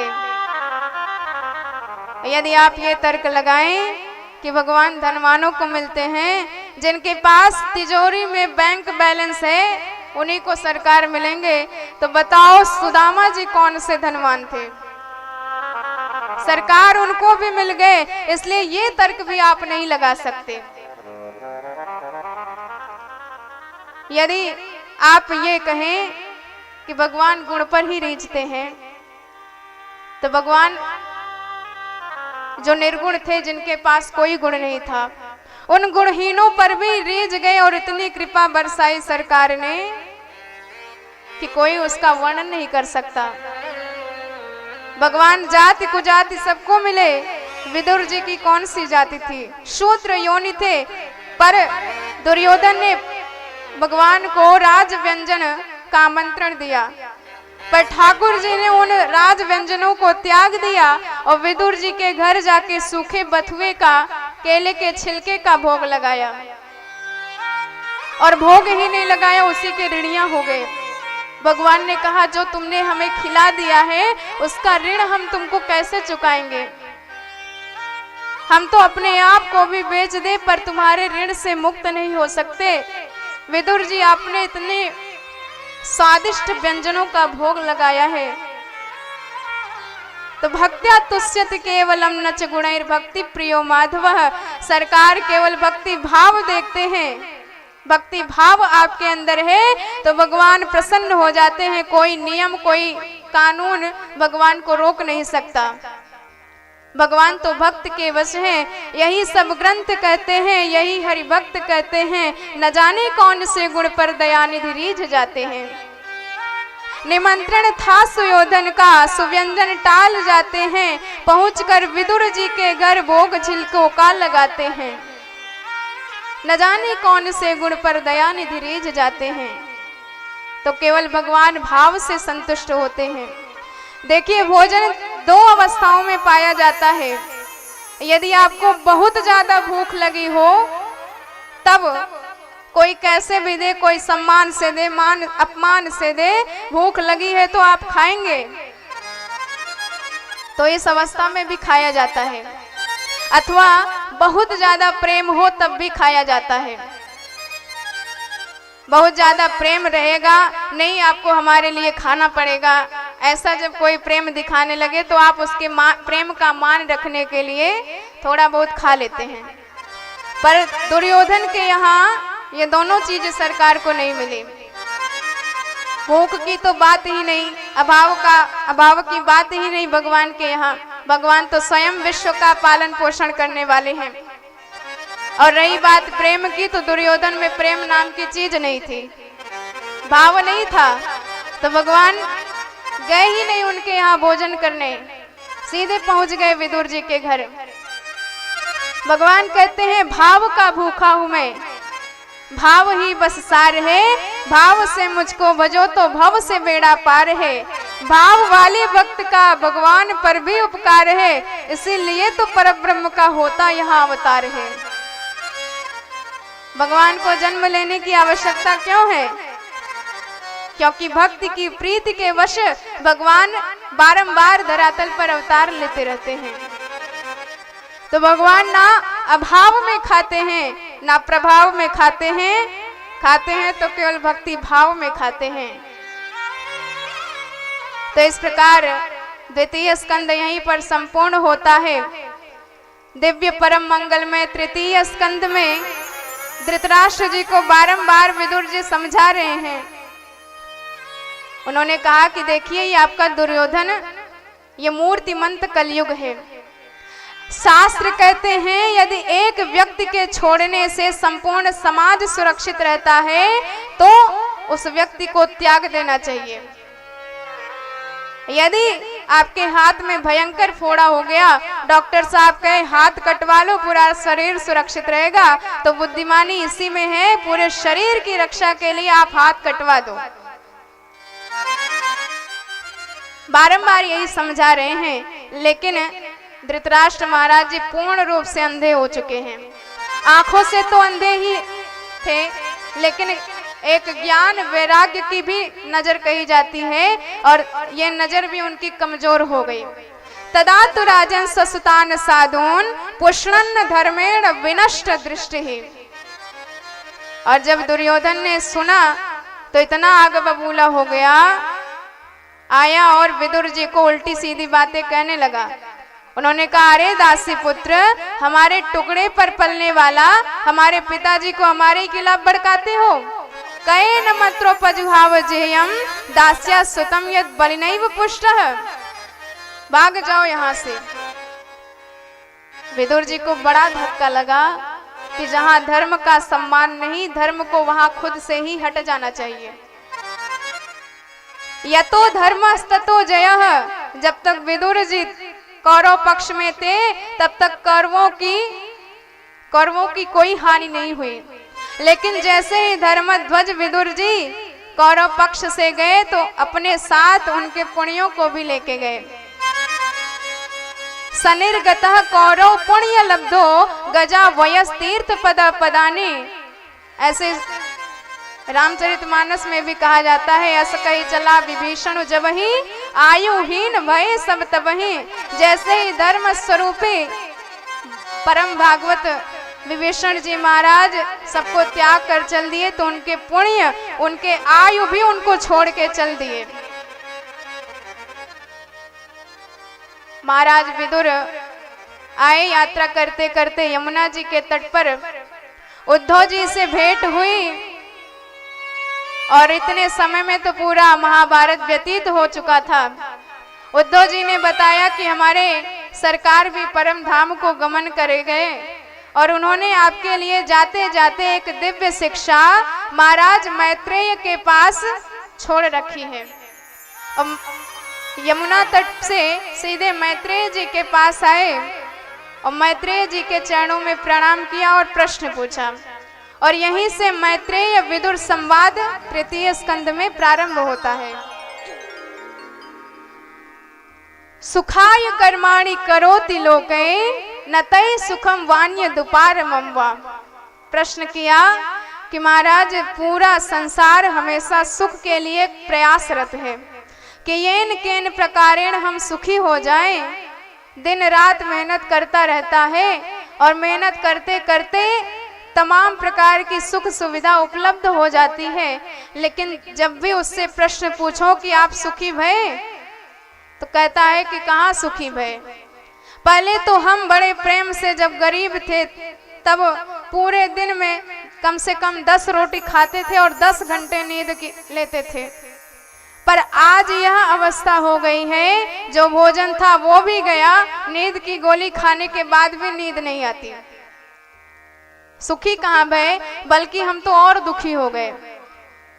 तो भैया देखिए, ये संसार दुख का दलदल है। आप जितना निकलने का प्रयास करोगे उतना ही इसमें डूबते चले जाओगे, बच नहीं सकते आप इससे। तो जैसे सुख हमारे हृदय के भीतर ही भगवान ने सुख समुद्र लहरा रखा है, लेकिन हम ध्यान नहीं देते और सुख को इस संसार में ढूंढते फिरते हैं, जबकि इस संसार में सुख कभी मिल ही नहीं सकता। आनंद सिंधु मध्य तब बासा, बिनु जाने सी कस मरस पियासा। बिना जाने हम प्यासे मर रहे हैं, और जबकि सिंधु हमारे हृदय के भीतर ही लहरा रहा है। उसी आनंद सिंधु की हम एक बिंदु हैं, फिर भी हमको इतना ज्ञान नहीं है, हम प्यासे मर रहे हैं। जैसे एक बार गर्मियों का दिन आया, तो एक व्यक्ति ने अपने बेटे से कहा कि बेटा, गर्मी का मौसम है और बाजार में बढ़िया बढ़िया आम के फल आए हैं, तो आमों को ला और खाने में आनंद आएगा। और बेटा गया बाजार से आम खरीद कर लाया, तो पिताजी ने कहा कि इसको पहले पार्टी में भेदे, क्योंकि जब भीग जाएगा तब पाने में ज्यादा आनंद आएगा। तो बच्चे ने वैसा किया, और 1 घंटे बाद जब जाके बाल्टी को देखा तो आम तो नजर नहीं आया, पूरी मिट्टी ही नजर आई। पिता क्रोधित हो गया, उसने कहा चल दुकानदार के पास। और दुकानदार के पास पहुंचते ही दुकानदार को गालियां देना प्रारंभ कर दिया। तूने मेरे भोले बच्चे को पागल बनाया, ऐसे फल पकड़ा दिए जो एक भी मतलब का नहीं। अब दुकानदार ने हाथ जोड़े, महाराज डांटने से पहले जरा बाहर जाके बोर्ड पढ़ के आइए। और जब बोर्ड पढ़ने बाहर पहुंचे तो बोर्ड में लिखा था नकली फलों के विक्रेता। अब ये सुना तो अपने बच्चे को ही डांटने लगा, क्यों रे, बोर्ड पढ़ के नहीं जा सकता था? बच्चे ने कहा पिताजी, बोर्ड पढ़ के तो आप खुद ही नहीं आए थे, पहुंचते ही दुकानदार पे बरस पड़े। तो ठीक इसी प्रकार भगवान ने इस संसार के ऊपर बोर्ड लगा दिया है, दुखालयम शाश्वतम, पर गलती तो हमारी है, बोर्ड पढ़ते नहीं हैं और भगवान को ही दोष देने लगते हैं कि आपने हमको दुख क्यों दिया। अब आनंद सिंधु तो केवल हमारे सरकार हैं, अब उनसे सुख की याचना करोगे तो आपको तुरंत मिल जाएगा, लेकिन संसार से जिंदगी भर आप मत्था पटकते रहो, दुख के सिवा कुछ नहीं मिलेगा। संसार का स्वरूप समझाया, तत्पश्चात सृष्टि की प्रक्रिया बताई। नारायण के नाभि कमल से ब्रह्मदेव प्रकट हुए और ब्रह्मदेव ने सर्वप्रथम 4 ऋषि कुमारों को सनक, सनंदन, सनातन, सनत कुमार को प्रकट किया। चारों से कहा बच्चों सृष्टि करो, चारों ने ही मना कर दिया। ब्रह्मा जी को क्रोध आ गया कि हमारे पहले बच्चे हमारी बात नहीं मानते, तो श्राप दे दिया कि तुम इस अवस्था से कभी बढ़ नहीं पाओगे। और 5 वर्ष के बालक मात्र चारों रह गए। और इतना ज्यादा क्रोध हो गया था कि उनका क्रोध ही भ्रिकुटी भेदन करके भगवान रुद्र के रूप में प्रकट हो गया। बोले शंकर भगवान की जय हो। शंकर जी ने प्रणाम किया, पिताजी आज्ञा दो। ब्रह्मा जी ने कहा सृष्टि करो। अब भगवान ने कहा अभी लो, करता हूँ। और शंकर जी ने जो डाकनी, शाकनी, प्रेत, पिशाचनी की सृष्टि करना प्रारंभ किया। ब्रह्मा जी घबराए, हाथ जोड़े, बेटा बस करो, इतनी खतरनाक सृष्टि हमको नहीं करवानी। अब इधर भोले बाबा भजन में व्यस्त और ब्रह्मा जी फिर सृष्टि करने में व्यस्त हुए। और उधर सृष्टि करते करते अब की बार 10 ऋषि कुमारों को ब्रह्मा जी ने प्रकट किया। अत्रि, वशिष्ठ, मरीचि, अंगिरा, पुलह, पुलस्त्य, क्रतु, भृगु, अथर्वण, दक्ष, नारद। तो इनमें से 9 ऋषि कुमार जिनका विवाह हुआ था और हमारे 10वें नारद जी पूर्ण ब्रह्मचारी हुए थे। तत्पश्चात वाणी से सरस्वती को प्रकट किया, छाया से कर्दम मुनि को प्रकट किया और अंतिम में अपने दक्षिणांग से मनु को और वामांग से शत्रुपा को प्रकट किया और कहा कि सृष्टि करो। वे दोनों गए, फिर लौट के आए। उन्होंने कहा महाराज जब धरती ही नहीं है तो सृष्टि कहाँ करे। और जैसे ही ब्रह्मा जी ने ध्यान लगाया तो उनके नासिका से छींक आ गई और उसी छींक से अंगुष्ठ जैसा छोटा सा स्वरूप बना करके भगवान वराह प्रकट हुए और देखते देखते विशाल काय हो गए और गए अपने दंतावली पर पृथ्वी को धारण करके बाहर लाए और यथावत स्थापित कर दिया। तो बड़े आश्चर्यचकित हुए महाराज विदुर। उन्होंने कहा महाराज ये हिरण्याक्ष कौन था जिसने पृथ्वी को चुराया और वाराह भगवान को आना पड़ा। तो अब बताते हैं कि महाराज कश्यप के 13 पत्नियां थी, जिसमें दिति नाम की एक पत्नी थी। एक दिन सब शाम के वक्त महाराज कश्यप संध्या पूजन कर रहे थे, तो दिति इनके पास आई और रति याचना करने लगी। पर कश्यप जी ने खूब समझाया, देवी ऐसा घोर तमा वेला, यह संध्या काल है और संध्या काल पर शास्त्र कहते हैं 4 कर्मों को छोड़ देना चाहिए। संध्या काले तु संप्राप्ते कर्म चत्वारि वर्जयेत्, आहारम, मैथुनम, निद्राम, स्वाध्यायात विशेषतः। आहारे जायते व्याधि, मैथुनम दुष्ट संतति, निद्रया क्षीयते लक्ष्मी, स्वाध्यायम विस्मरणम भवेत्। शाम के वक्त भोजन करना और अध्ययन करना और सोना और मैथुन ये 4 कर्म छोड़ देना चाहिए, क्योंकि यदि शाम के वक्त आप भोजन करेंगे तो आप रोगी हो जाएंगे और अध्ययन करेंगे तो भूल जाएंगे और सोएंगे तो आपकी लक्ष्मी आपसे रूठ जाएगी और मैथुन से दुष्ट संतान पैदा होगी। खूब समझाया पर एक ना मानी। जब उनके मनोरथ को पूर्ण किया और जब काम जोर समाप्त हुआ तो बड़ी पश्चाताप करने लगी, मैं अब अपने बच्चों को पैदा होने ही नहीं दूंगी। और 100 साल तक अपने गर्भ को धारण करके रखा। इतना तेज निकला उससे कि संपूर्ण स्वर्ग जलने लगा। देवता घबराए, ब्रह्मा जी के पास आए। ब्रह्मा जी ने सारी बात समझाई। उन्होंने कहा कि एक बार जब 4 कुमार सनक, सनंदन, सनातन, सनत कुमार भगवान नारायण के दर्शनों को वैकुंठ में गए तो देखने में 5 साल के बच्चे लगते हैं। पंचहायन संयुक्ता पूर्वे शामपि पूर्वजा। तो छोटे छोटे बच्चों को देखकर द्वारपालों ने लाठी लगा दी। अब इनको आ गई गुस्सा, हमारे पिताजी से मिलने को हमें रोकते हो, तो शाप दे दिया और 3 जन्मों के लिए भयंकर राक्षस योनि में इनको गिरा दिया। अब जब इधर खटपट भई तो नारायण स्वयं दरवाजे पर आए और जब दरवाजे पर चारों कुमारों को देखा तो चारों कुमारों के चरणों में प्रणाम करते हुए भगवान ने कहा कि ये हमारे द्वारपाल हैं। एतो तो पार्षदो मह्यम जयो विजय एव च कदर्थीम कृत्व माम यद्वो ब्रह्म प्राता मतिक्रमम। भगवान ने कहा कि हमारे द्वारपाल हैं, इसलिए इनका अपराध हमारा अपराध माना जाएगा। मैं ब्राह्मणों का इतना पक्का भक्त हूँ, यदि हमारी भुजा भी ब्राह्मण का अपमान कर दे तो छिंदिया तदंग उस हाथ को काट कर फेंक दूंगा। भगवान के 2 मुख कहे गए हैं, एक ब्राह्मण और दूसरा अग्नि। ब्राह्मणों से मुखमासीत और मुखाद अग्निर्जायतः। और कोई कहे कि दोनों मुख में से भगवान कौन से मुख से ज्यादा पाते हैं,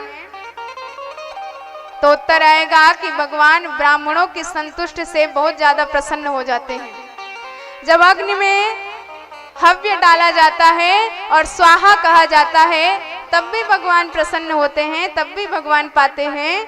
लेकिन जब कोई ब्राह्मण को अपने घर पर आमंत्रित करके खूब बढ़िया स्वादिष्ट व्यंजन सम्मुख निवेदित करता है और जब ब्राह्मण बड़े भाव से पाते हैं और पाने के बाद बड़े प्रेम से आहा कहते हैं, तो भगवान उनकी संतुष्टि को देखकर बड़े गदगद हो जाते हैं।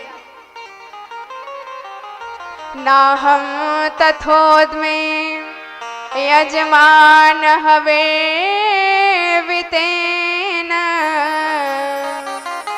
नाश्यो तद्रितः प्लुत मदन हुत भूमुखेन तुष्टास्य मयि अवहिते निज कर्म पाके तद ब्राह्मणस्य मुखतः शरतो नुघासः। और जब ब्राह्मणों की तो खूब प्रशंसा करी भगवान ने, लेकिन उनको घर में घुसने नहीं दिया, वहीं से संतुष्ट करके भेज दिया। क्यों? क्योंकि क्रोधी व्यक्ति कभी भी वैकुंठ जाने का अधिकारी नहीं है। क्रोधात् भवति सम्मोह सम्मोहात् स्मृति विभ्रमः स्मृति भ्रंशात् बुद्धिनाशः बुद्धिनाशात् प्रणश्यति। ये गीता में भगवान कहते हैं कि क्रोध करने पर कितनी हानि होती है। हम पतन के अधिकारी हो जाते हैं, वैकुंठ के अधिकारी नहीं रह जाते। तो इसीलिए वैकुंठ में घुसने नहीं दिया भगवान ने। इसलिए कहा जाता है यदि आप कुछ सत्कर्म करते हैं तो यदि आपने एक क्षण के लिए क्रोध कर लिया तो सारा आपका सत्कर्म नष्ट हो जाता है। तपते यजते चैव यच्च दानं प्रयच्छति क्रोधेन सर्वं हरति तस्मात् क्रोधं विसर्जयेत्। इसलिए क्रोध का हमेशा त्याग कर देना चाहिए। तो कालांतर में वही जय और विजय हिरण्यकश्यप और हिरण्याक्ष नाम के दैत्य बन के पैदा हुए। और हिरण्याक्ष इतना खतरनाक था कि पैदा होते ही आकाश तक इसका शरीर लंबा हो गया, स्वर्ग को जीत लिया, संपूर्ण पृथ्वी में किसी को रहने नहीं दिया। और जब कहीं नहीं कुछ पाया तो पृथ्वी को ही चुराकर समुद्र में छुपा दिया। तो जब भगवान की स्तुति करी गई तो भगवान वाराह भगवान के रूप में प्रकट हुए, वाराह का शरीर धारण कर लिया और पृथ्वी माता का उद्धार कर दिया। बोलिए वाराह भगवान की जय हो। और भगवान अपनी डाढ़ों पर धरती माँ को धारण करके जा रहे थे। हिरण्याक्ष ने ललकारा तो भगवान ने एक थप्पड़ में उसका भी संहार कर दिया। और देवताओं ने बड़ी स्तुति करी भगवान की कि इसके भय से हम कितना भागते फिर रहे थे। धन्य है आप जो भक्तों पर सदा दया करते हैं। नमो नमस्ते खिल यज्ञ तंतवे स्थितो गृहीत्वा मल सत्व मूर्तये दिष्ट्या हतोयम जगता मरुंतु दस्त्वत्पाद भक्त्या वयमीश निर्वृताः। इस प्रकार पृथ्वी की जब रक्षा करी, मनुष्य शत्रुपा ने सृष्टि प्रारंभ करी, 3 कन्याओं को 2 पुत्रों को जन्म दिया, प्रियव्रत और उत्तानपाद और आकूति देवहूति प्रसूति 3 कन्या। तो देवहूति जी का विवाह भगवान करदम के साथ हुआ और विवाह होते ही करदम मुनि अपने ध्यान में मग्न हो गए। जब वर्षों के बाद इनकी समाधि खुली तो देवहूति जी को देखा जो इतने बड़े राजघराने की बेटी होते हुए भी अपने समस्त श्रृंगारों का त्याग करके करदम जी की सेवा में मग्न थी। तो सारा शरीर दुर्बल हो गया था, वृद्ध हो गया था। और जब वृद्धा स्त्री को देखा करदम जी ने कहा, देवी जी आप कौन हैं? तो देवहूति जी ने कहा, महाराज याद कर लीजिए वर्षों पहले हमारी और आपकी शादी हुई थी। और जैसे ही याद आया परम गदगद हो गए। उन्होंने कहा, धन्य है आप जैसी सती साध्वी। अरे यहाँ तक हम अपने शरीर की ही सुध में खोए रहते हैं, पर धन्य है आप जिन्होंने मेरी इतनी सेवा करी है। मैं आपकी सेवा से संतुष्ट हो गया हूँ। आपको जो भी वरदान चाहिए आप हमसे निसंकोच मांग लीजिए। तुष्टो हमाद्य तव मान विमान दाय शुश्रूषया परमया परया च भक्त्या यो देहिना मयमतीव सुरेश देहो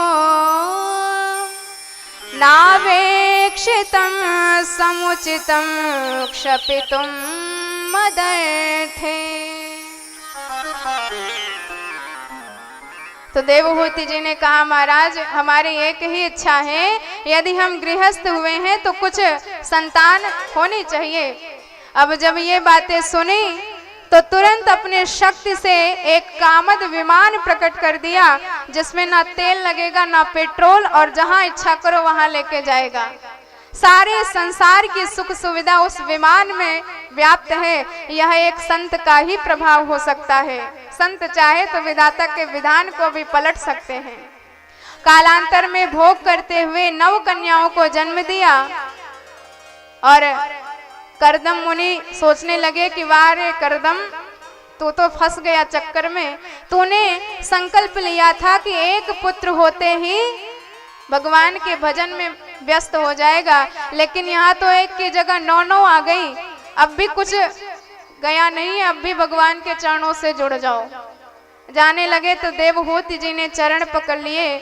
उन्होंने कहा, महाराज ये कन्याएं हैं और कन्याएं विवाह के बाद अपने घर चली जाएंगी, तो हमारा और आपका सहारा कौन रहेगा? तो अचानक से याद आया कि साक्षात भगवान ने हमको कहा था कि आप विवाह करो, हम स्वयं आपके घर आपके बेटा बन के आएंगे। सहाहम स्वांस कल्या त्वद वीर्येण महामुने तव क्षेत्रे देवहूत्या प्रणेष्य तत्व संहिताम। याद आया तो कहने लगे कि देवहूति जी आपको घबराने की जरूरत नहीं, क्योंकि साक्षात भगवान आपके घर आ रहे हैं। माखिदोथ राजपुत्री मात्मानं यदधीतवान् भगवान से क्षरो गर्भे मधुरा संप्रपश्यते।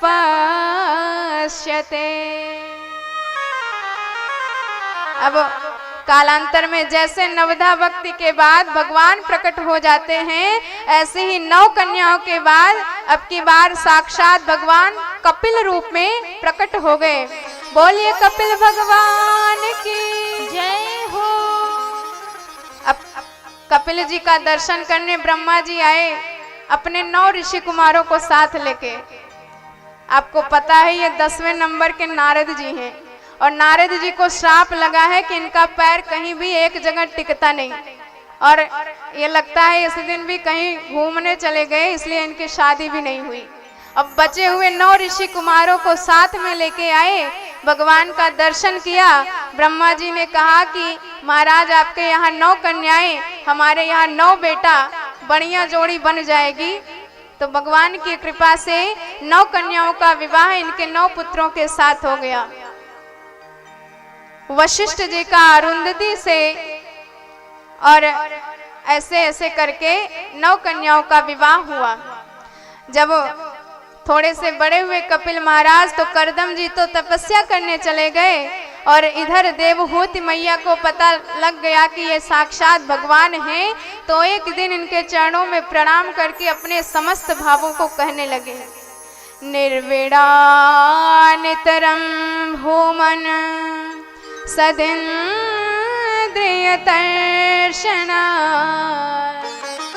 येन संभाव्यमानेन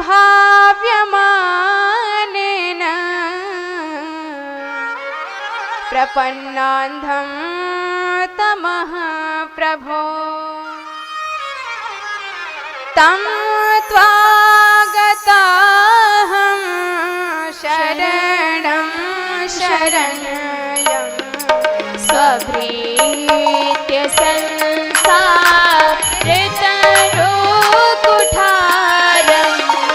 तं त्वागताहं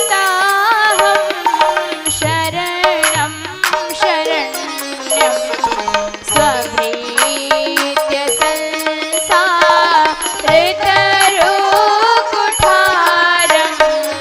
जिज्ञासयाहं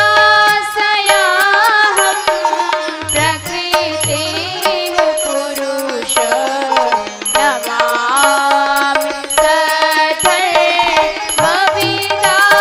वरिष्ठा,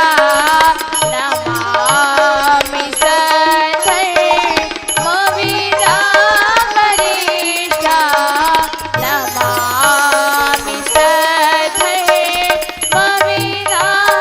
वरिष्ठा, पूर्णमदः पूर्णमिदं पूर्णात् पूर्णमुदच्यते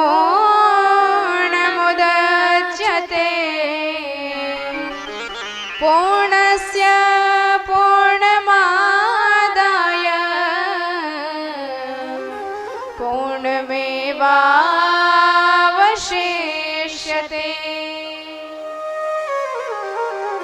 देवहूति मैया ने कहा कि बेटा मैंने संसार के इतने भोग भोगे लेकिन आज तक मेरा मन संतुष्ट नहीं हुआ, तो मेरा मन संतुष्ट कैसे हो, जरा यही उपाय बताओ।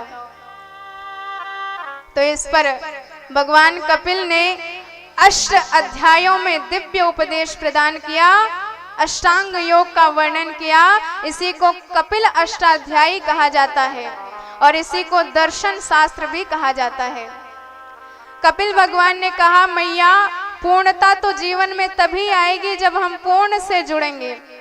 ये विषय भोग स्वयं अपूर्ण हैं, तो इनसे जुड़कर हम पूर्ण कैसे हो सकते हैं। हमारी तृप्ति जीवन में कभी नहीं हो सकती, इसलिए जब तक पूर्ण से नहीं जुड़ोगे तब तक कल्याण कभी भी नहीं होगा। तो मैया ने कहा बेटा पूर्ण किसे कहते हैं, तो बताया कि भगवान ही परिपूर्णतम है, उनके जैसा पूर्ण कोई नहीं है। तो भगवान से कैसे जुड़े, भगवान से जुड़ने का एक ही उपाय है और वह है संत। यदि आप बिगड़ना चाहो तो आपके लिए एक ही चाबी है, लंपट पुरुष। यदि आप सुधरना चाहो तो आपके लिए एक चाबी है और वो है संत। संत संग अपवर्ग सुख, कामी भव कर फंत।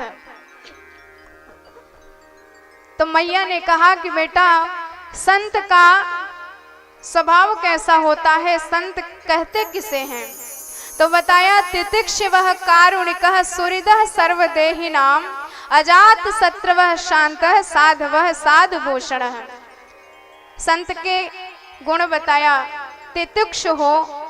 करुणावान हो और विद्वान हो और संग से रहित हो, इसे संत कहा जाता है।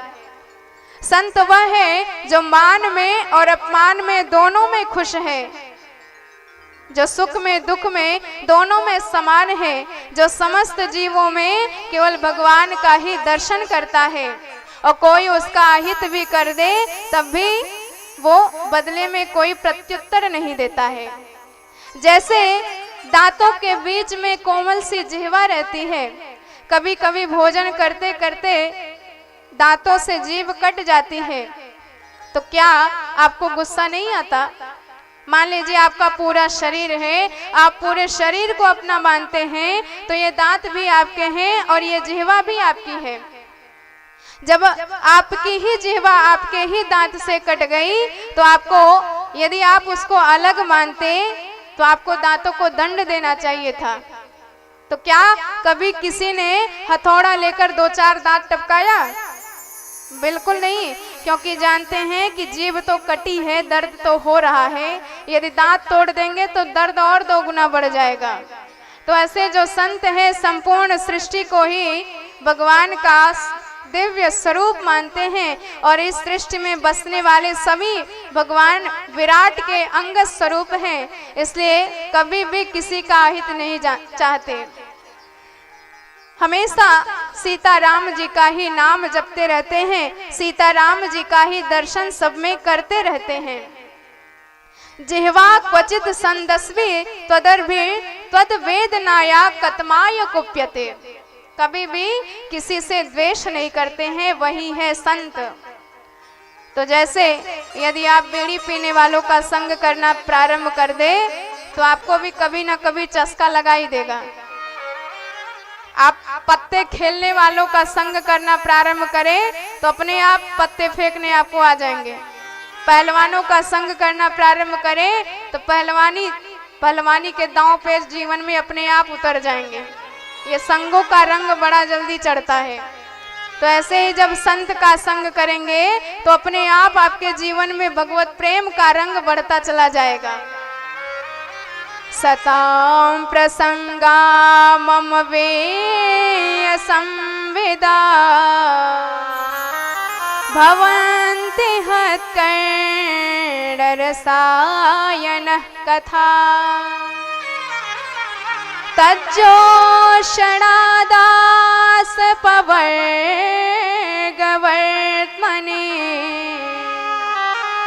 श्रद्धारते भक्तिरनुक्रमिष्यते। तो जब संतों का संग करेंगे तो भगवान का दिव्य ज्ञान होगा और भगवान का जैसे ही ज्ञान हो जाएगा तो अपने आप जीवन में भगवत प्रेम का रंग चढ़ता चला जाएगा। तो संत ही आपको भगवान से मिला सकते हैं, अन्यत्र किसी में सामर्थ्य नहीं कि आपको भगवान का संग दिला सके। तो सत्संग ही भगवान से मिलने का बहाना है और कोई उपाय नहीं कहा गया है। तो तत्पश्चात भक्त किसे कहते हैं इसका स्वरूप बताया कपिल जी महाराज ने। भक्त वही है, भक्तों के कई स्थितियां होती हैं। जैसे एक भक्त होता है जो केवल मूर्तियों के अंदर भगवान का दर्शन करता है, और एक भक्त होता है जो चलते फिरते संतों के अंदर भी भगवान का दर्शन करता है, और एक भक्त होता है जो समस्त जीवों में भगवान का दर्शन करता है। और सबसे उत्तम भक्त वह है जो भगवान की तो खूब सेवा करता है, समस्त जीवों की खूब सेवा करता है, लेकिन मांगता एक भी चीज नहीं। निष्काम भक्त है जो मुक्ति तक को भगवान के प्रेम के पीछे निछावर कर दे, मुक्ति को भी त्याग दे, चारों प्रकार की मुक्तियों को, वही सबसे उत्तम कोटि का भक्त कहा जाता है। ऐसे भक्त के पीछे भगवान इतने दीवाने रहते हैं। भगवान कहते हैं कि हमको हमारे बेटा ब्रह्मा जी भी उतना नहीं भाते, अपनी प्रिय अर्धांगिनी लक्ष्मी भी उतनी नहीं भाती, भोलेनाथ भी उतने नहीं भाते जितना मुझे वह दास प्रिय होता है। न तथा में शंकर शरः नैवात्मा च यथा भवान भगवान स्वयं अपने मुखार बिंदों से कहते हैं मैं तो उसके पीछे पीछे भागता रहता हूँ ताकि उसके चलने से जो धूल उड़े उस धूल को मैं अपने शीश पर अभिसिंचित करके अपने आप को परम पावन बना सकूं। तो ऐसे भक्तों के भगवान भी गुलाम रहते हैं, इसलिए जीवन में निष्काम भक्ति आप अपनाइए। और सबसे अच्छा उपाय है भव से बचने का भगवान के चरण कमल। भगवान के चरण कमल की भक्ति रूपी दवाई यदि आपके जीवन में आ गई तो भव का बड़ा सा बड़ा रोग भी दूर हो जाता है। तो भगवान के चरण कमलों का ध्यान करें। कैसे दिखते हैं हमारे सरकार के चरण कमल? सश्चिन्तयेत् भगवता शरणारविन्दम्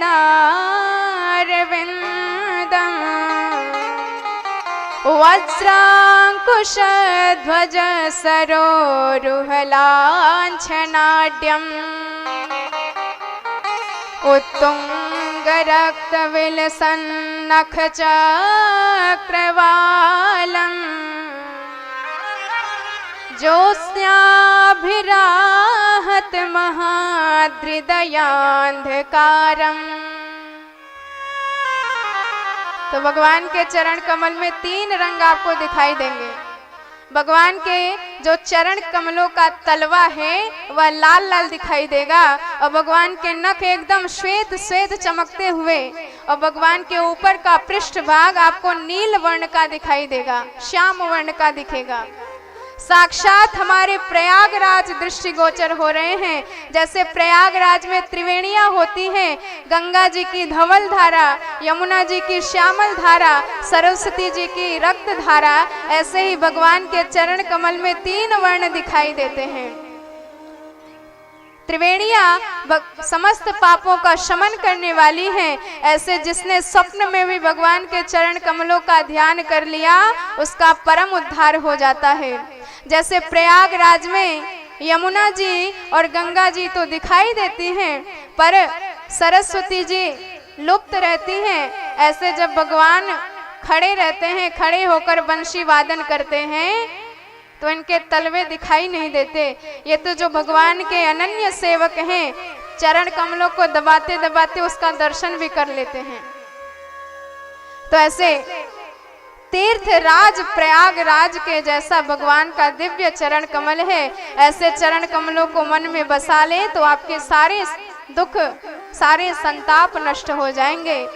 दिव्य ज्ञान प्रदान किया, परम गदगद हो गई माता देवहूति। उन्होंने कहा कि बेटा मैंने तुम्हारे समस्त उपदेश से एक ही सार निकाला है कि जो भगवान का नाम लेता है वो चाहे चांडाल ही हो वह सर्वश्रेष्ठ है। यदि ब्राह्मण है और विद्या का ही अभिमान लिए बैठा है, भगवान नाम का जप नहीं करता तो उससे श्रेष्ठ वह चांडाल है जो नित्य भगवान के नाम का जप करता है। या ब्रह्मानुचुर नाम गृणंति ये थे, मेरे लिए वही सर्वश्रेष्ठ है। और इतनी ज्यादा गदगद हुई, इतनी पुलकित हुई कि सारा शरीर जल रूप में परिणत हो गया, एक नदी के रूप में बह चली। और हमारे कपिल भगवान भी समुद्र तट पर गए। समुद्र ने मध्य में आसन लगा दिया कपिल भगवान का और कपिल भगवान वहीं पर विराजमान हो गए। और माघ मास में समस्त कपिल भगवान का दर्शन करने कपिल आश्रम तक जाते हैं। बोली भक्त वत्सल भगवान की जय हो। यहीं पर तृतीय स्कंद संपूर्ण होता है। हम चतुर्थ स्कंद में प्रवेश करते हैं। तो मनु महाराज के 3 कन्याएं थी। मनोस्तु सतरूपायाम तिस्रः कन्या जज्ञिरे आकुतिर देवहूत श प्रसूतिर इति विश्रुता। तो आकुति जी का विवाह रुचि प्रजापति के साथ हुआ, जिनके यहाँ साक्षात यज्ञ नारायण भगवान का अवतार हुआ। और यज्ञ नारायण भगवान का विवाह साक्षात दक्षिणा जी के साथ हुआ। तो बिना दक्षिणा के यज्ञ अपूर्ण माने जाते हैं। यदि आपने किसी ब्राह्मण को अपने घर पर बुलाया और ब्राह्मण ने जरा सा भी स्वस्ति वाचन पाठ कर दिया तो विप्रवाक्य स्मृतम शुद्ध्यम व्रतस्य परिपूर्तये, उस ब्राह्मण के वचन मात्र से आपका व्रत परिपूर्ण हो जाता है, क्योंकि ब्राह्मण साक्षात भगवान के मुखारविंद हैं। और यदि आपने उस ब्राह्मण को दक्षिणा नहीं दी तो आपका समस्त यज्ञ, समस्त अनुष्ठान नष्ट हो जाता है। और देवहूति जी की कन्या थी माता अनुसुईया, जिनका विवाह अत्रि जी के साथ हुआ। इनके कोई संतान नहीं हुई तो इन्होंने कठोर तपस्या करी, और जब तपस्या से प्रसन्न होकर ब्रह्मा विष्णु महेश तीनों देव प्रकट हुए तो तीनों से ही पुत्र मांग लिया। तो तीनों ने ही दत्तम ते आत्रेयम, कि हमने अपने आप को आपको प्रदान किया, तो उन्हीं से दत्तात्रेय भगवान प्रकट हो गए। सोमो भूत ब्रह्मणोंसेन दत्तो विष्णोस्तु यज्ञवित् दुर्वासा शंकरस्यांसो निबोधांगिरस प्रजा। तो ब्रह्मा जी के अंश से चंद्रमा प्रकट हुए, और शिव जी के अंश से दुर्वासा जी प्रकट हुए, और नारायण के अंश से साक्षात दत्तात्रेय भगवान प्रकट हुए। और जो सबसे छोटी कन्या थी माता प्रसूति, इनका विवाह हुआ दक्ष प्रजापति के साथ, जिनकी 16 कन्याएं हुई और 13 कन्याएं महाराज धर्म को ब्याही गई, और धर्म की मूर्ति नाम की पत्नी के यहाँ साक्षात भगवान नर और नारायण प्रकट हुए। और स्वधा नाम की कन्या पितरों को ब्याही गई, और स्वाहा नाम की कन्या अग्नि देवता को ब्याही गई, और सबसे छोटी सती नाम की कन्या भगवान देवाधिदेव भूत भावन भोलेनाथ को ब्याही गई। पर इनके यहाँ कोई संतति नहीं हो पाई, क्योंकि सती जी दक्ष से विद्वेष करके अपने शरीर का त्याग कर दी थी। अब इस पर बड़ा आश्चर्य हुआ महाराज विदुर को। उन्होंने कहा कि दक्ष ने शिव जी से विरोध क्यों किया, और इतना ज्यादा विरोध क्यों किया कि सती माता को अपना प्राणांत करना पड़ा। जरा विस्तार से यह कथा हमें सुनाइए। तो शिव जी की कथा है। कथा में प्रवेश करने से पूर्व आइए भगवान भोलेनाथ की कृपा को अपने शीश पर धारण करते हैं, तत्पश्चात कथा में प्रवेश करेंगे। बोले शंकर भगवान की जय हो। शंकर तेरी जटा में, भोले तेरी जटा में बहती है गंगाधारा। शंकर तेरी जटा में बहती है गंगाधारा, भोले तेरी जटा में बहती है गंगाधारा। शंकर तेरी जटा में, भोले तेरी जटा में बहती है गंगाधारा। शंकर तेरी जटा में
बोले शंकर भगवान की। जय हो।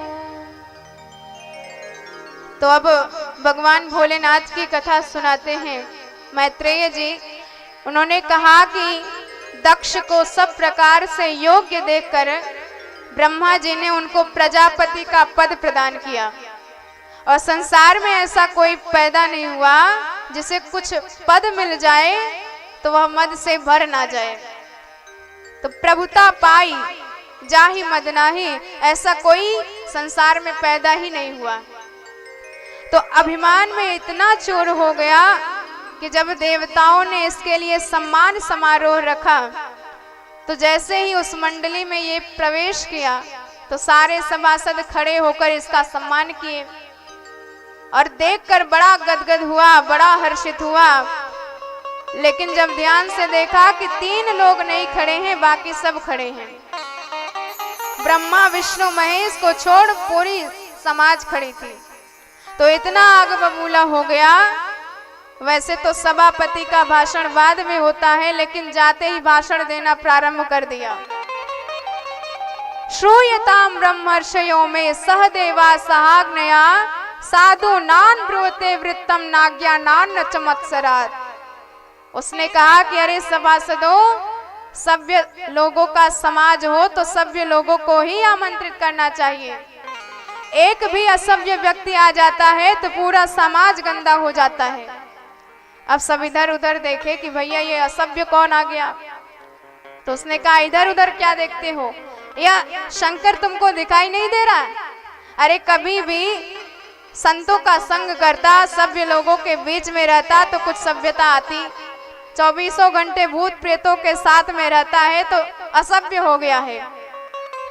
वैसे इसने ठीक भी कहा। इसने कहा कि अयम तो लोकपाला नाम यशोग्नो निरपत्रपाह, यह लोकपालों में हमारी छवि को धूमिल कर देता है। तो सही तो कहा इसने।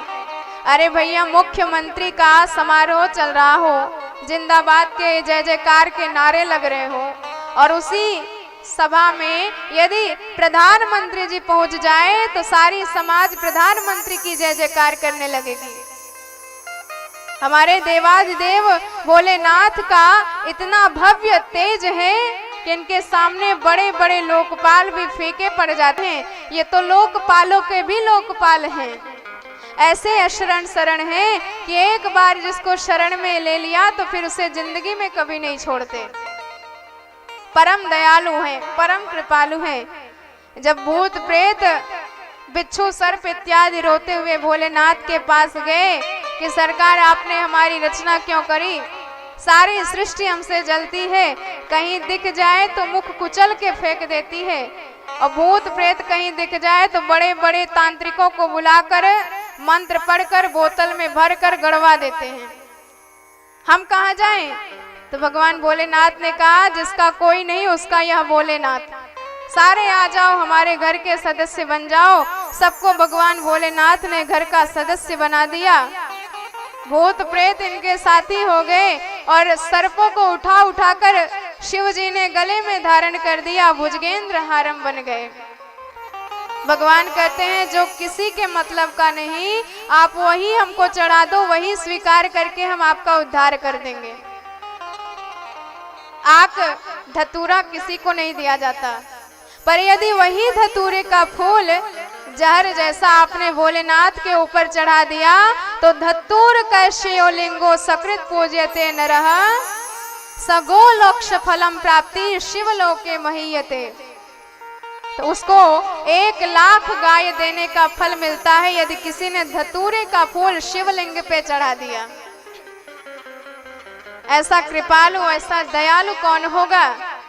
अरे भगवान ने इतना सबको दे दिया कि बड़े बड़े संत कहते हैं कि सरकार आपके यहाँ खाने वालों की लाइन लगी है और आप इतना दान दिए जा रहे हैं। अरे अपने घर की हालत भी तो देख लीजिए। शरीर पर लगाए हैं सदा ही भस्म की राख, फिर भी भोलेनाथ परम पवित्र कहलाते हैं। गोद में बिठाए हैं गिरिजा जी को सदा, फिर भी भोलेनाथ महायोगीराज कहलाते हैं। घर में नहीं धन धान्य अन्न का कण भी, फिर भी भोलेनाथ महादानी कहलाते हैं। देखन में भयंकर है और नाम शिव शंकर है, करते हैं नाश पर विश्वनाथ कहलाते हैं। ये तो जगत के जगदीश्वर पालन करता है। एक संत तो कहते हैं, काहे न मांगत भीख फिरे, घर में नहीं एको अन्न के ढेला, एक मुख हो ये तो पूर परे, मुख ही मुख को घर में है झमेला। शीस चढ़े सहसानन है और गोद गजानन बैल तवेला, चतुरानन बाप पचानन आप और खडानन पूत तो दसानन चेला। इनके मुखों की प्रशंसा करी जा रही है। भगवान शिव जी के गले में जो वासुकी नाग लगे हैं, इनकी 1000 मुख हैं। और भगवान के पुत्र गणेश जी, इनका तो कोई वर्णन ही नहीं कर सकता। इनका तो पेट ही विशाल है, जितना भी दो कम ही पड़ेगा। और भगवान भोलेनाथ स्वयं पंचमुखी हैं और इनके पिताजी ब्रह्मा जी वो चतुर्मुखी हैं। इनके बेटे कार्तिकेय ये खडमुखी हैं। इतने मुखों की वंदना करी कि सरकार आपके यहाँ खाने वाले के इतने मुख हैं और आप इतने दानी बनते हो कि सब कुछ लुटा के एकदम कंगाल बने रहते हो। अन्न का ढेला भी आपके घर में दिखाई नहीं देता। भगवान के दान की प्रशंसा तो ब्रह्मा जी अन्नपूर्णा मैया से करते हैं कि मैया आप अन्नपूर्णा कही जाती हो, जरा अपने पतिदेव का हाथ पकड़ के रखो। क्योंकि जब हमारे सांवरे सरकार सुदामा जी को त्रैलोक के बांटने लगे तो उनकी देवी जी रुक्मणी जी हाथ पकड़ के उनको रोक दी थी। तो आपके पतिदेव भी तीनों लोगों को कुछ न कुछ दान देते रहते हैं। तो जरा इनका हाथ पकड़ के रखिए, नहीं तो आपके घर में कंगाली आ जाएगी। ब्रह्मा जी कहते हैं ये इतने बड़े दयालु हैं, इतने बड़े कृपालु हैं कि जिनके भाल लिखी लिपि मोरी, सुख की नहीं सिरानी, 3 रंकन की नाक संवारत हो आयो नकवानी, बावरो रावरो नाह भवानी। भोलेनाथ कहते हैं कि हमने ब्रह्मा जी कहते हैं कि हमने जिसके मस्तक में लिख दिया श्री स्वयं, अर्थात यह जन्म का दरिद्री रहेगा, पर यदि शंकर जी उस पर प्रसन्न हो गए, उस पर खुश हो गए तो विधाता के विधान को भी पलट देते हैं। हमने लिखा था श्री क्षय, तो भोलेनाथ ने उसको उल्टा कर दिया, यक्षश्री कर दिया, अर्थात परम संपत्तिवान कुबेर जैसा राज्य प्रदान कर दिया। तो हमारी तो कोई इज्जत ही नहीं बची, हमारी तो नाक काट के रख दी। हाउ आयो नकवानी, ये आप लेखा जोखा का काम अब किसी और को सौंप दीजिए। भीख बली मैं जाने में भीख मांग के खा लूंगा। जब हमारी कोई इज्जत ही नहीं है, ब्रह्मा जी के विधान का कोई मतलब ही नहीं रह गया, तो फिर हम इस नौकरी पर क्यों रहे। और यही वाणी सुन सुन के अन्नपूर्णा मैया बड़ी गदगद हो जाती हैं कि हमारे पतिदेव की प्रशंसा ही करी जा रही है। तो भगवान शिव जैसा दयालु कोई नहीं है, पर आज अभिमान के रंग में रंगा दक्ष शिव जी में तमाम दोष देख रहा है। किसी ने कहा इतना दोष दिखाई दे रहा था तो अपना दामाद क्यों बनाया। तो उसने कहा अरे मैं इसे अपना दामाद कहाँ बनाता, कहाँ या बंदर की आंख वाला, और कहाँ मेरी कन्या मृग लोचनी, गृहीत्वा मृग सावाक्षाम पाणी मरकट लोचनम। और जैसे ही भगवान को बंदर की आंख वाला कहा, अब नंदी जी से रहा नहीं गया। उन्होंने सोचा कि चलो इसको जवाब देते हैं, तो शिव जी ने रोक दिया। उन्होंने कहा कि भैया ससुराल की गाली सबको खानी पड़ती है, फर्क इतना है कि सब ससुराल में शादी के वक्त खाते हैं और हम शादी के बाद खा रहे हैं। सबको सासू माँ सुनाती है, हमको ससुर जी सुना रहे हैं, तो तुम्हारा क्या जाता है। तो इस पर नंदी जी ने कहा कि ऐसे कैसे, अरे जो अपने सामने हरि और हर की निंदा सुनता है तो उसके लिए गाय के वध जैसा पाप लगता है, पातक लगता है। यदि आप में सामर्थ्य है तो उस निंदा करने वाले की जिह्वा काट लो, नहीं तो कान में उंगली डालो, वहां से चलते बनो। तो इस पर जब नंदी जी बैठ गए शिव जी के शांत कराने से, तो दक्ष का क्रोध इतना बढ़ गया कि अंतिम में भगवान भोलेनाथ को शाप दे दिया कि मैं इस शंकर को शाप देता हूँ, इसे आज के बाद किसी भी यज्ञ में भाग नहीं मिलेगा। अब नंदी जी से रहा नहीं गया, खड़े हो गए। उन्होंने कहा, अरे अभिमानी दक्ष, अभिमान में इतना बढ़ गया कि हमारे भोलेनाथ के अपमान में बड़बड़ाता जा रहा है। जहाँ मैं भी शाप देता हूँ तुझे बकरे का मुंह लगे। अब तो भृगु आदि मुनि खड़े हुए। उन्होंने कहा, अरे नंदी, तू ससुर दामाद के झगड़े के बीच में क्यों बोला? मैं भी शाप देता हूँ शिव जी के सारे गण पाखंडी हो जाए। अब तो शंकर जी के गण खड़े हुए, हम भी श्राप देते हैं, सर्वे भक्षा द्विजातया, सारे ब्राह्मण भिखमंगे हो जाएं। अब ये शापा शापी सुनी, भोलेनाथ ने कहा, ये हमारे ही वजह से हो रहा है, हम ही यहाँ से चले जाते हैं, सारा मामला ठीक हो जाएगा। क्योंकि ये सम्मान समारोह हो रहा है, साफ समारोह नहीं हो रहा है। तो शिव जी अपने समस्त गणों को शांत करा के चल दिए और इधर भोलेनाथ से द्वेष करके एक यज्ञ का अनुष्ठान किया हरिद्वार में।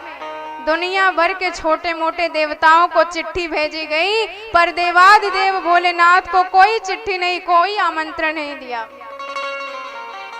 जब यज्ञ की तिथि नजदीक आई तो सारे विमान में चढ़ करके कैलाश से होते हुए यज्ञ में पहुंचने लगे। और इधर सती मैया बड़ी घबराई कि कुंभ का मेला भी नहीं आया, तो ये इतने सारे विमान कहाँ जा रहे हैं। अब विमान में बैठी हुई एक देवी जी से इशारे में पूछा कि बहन कहाँ जा रही हो? तो उन्होंने कहा कि आपके पिताजी के यहाँ यज्ञ है और आप अब तक यहीं बैठी हैं। अब सती जी को बड़ा धक्का लगा कि पिताजी की सबसे लाडली में और हमें कोई पता ही नहीं कि पिताजी के यहाँ यज्ञ हो रहा है। तो उन्होंने कहा कि बहन आप चलो, हम अभी आते हैं। तो अपने पति देव के पास गई, भोलेनाथ के पास गई। उन्होंने सोचा कि जब आमंत्रण नहीं मिला तो भोलेनाथ तो जाने वाले नहीं, फिर भी चलो मना के देखती हूँ, शायद मान जाएं। अब इधर शिव जी के पास आई और सती जी की भाषा तो देखिए, शिव जी को कैसे बताती हैं कि आपके ससुर जी ने आपके ससुराल में यज्ञ का अनुष्ठान किया है। प्रजापतेस्ते ससुरस्य सांप्रते निर्यापितो यज्ञ महोत्सवः किल वयं च तत्राभिसराम वामते यद्यर्थितामि विबुधा व्रजन्ति। सती जी ने बताया तो इस पर भोलेनाथ ने कहा, तो देवी जी हमारे ससुराल से हमारे लिए कुछ चिट्ठी विट्ठी भी आई है कि वैसे ही? तो इस पर सती जी ने कहा कि महाराज चिट्ठी जरूर भेजी होगी, पर कभी कभी डाक गड़बड़ा जाती है, पहुंच नहीं पाई होगी। तो शंकर जी ने कहा कि जब चिट्ठी नहीं आई है तो हम भी नहीं जाने वाले। तो सती जी ने बारंबार कहा कि वहां पर हमारी बहन आएंगी, बहनोई आएंगे, सबसे मिलना जुलना होगा। विवाह के बाद कभी घर नहीं गई। तो इस पर भोलेनाथ ने कहा कि आपकी बात ठीक है, लेकिन उस जगह पर नहीं जाना चाहिए जहां पर हमें देखते ही लोगों के तन बदन में आग लग जाए, चाहे वहां पर सोना ही क्यों ना बट रहा हो। ऐसे जगह पर बिल्कुल नहीं जाना चाहिए। आवत ही हर से नहीं, नैनन नहीं स्नेह, तुलसी तहा न जाइए, चाहे कंचन बरसे में। सती जी ने कहा कि आपने बैठे बैठे कैसे सोच लिया कि वहां आपको देखते ही सब जल भुन जाएंगे। तो अब अंतिम में भगवान भोलेनाथ ने सारी बात बताई। उन्होंने कहा कि देखो देवी, यदि कोई शस्त्र का घात कर दे तो औषधि लगा के आप उसकी पीड़ा से बच सकते हो, लेकिन यदि कोई वाणी का घाव कर दे तो वाणी का घाव जीवन में किसी औषधि से ठीक नहीं होता। मैं तो सह गया, लेकिन आपका स्वभाव जानता हूँ, आप अपमान सहन नहीं कर पाएंगे, इसलिए मेरी बात माने तो मत जाइए। पर सती जी ने दो टूक जवाब दे दिया कि ऐसा यज्ञ कभी नहीं होता, मैं तो जाऊंगी। भोलेनाथ ने कहा तो ठीक है, आप जाइए, हम नहीं जाएंगे। अब सती जी कुछ दूर जाती हैं तो फिर भोलेनाथ की सूरत याद आती है कि कहीं नाराज तो नहीं हो गए पतिदेव।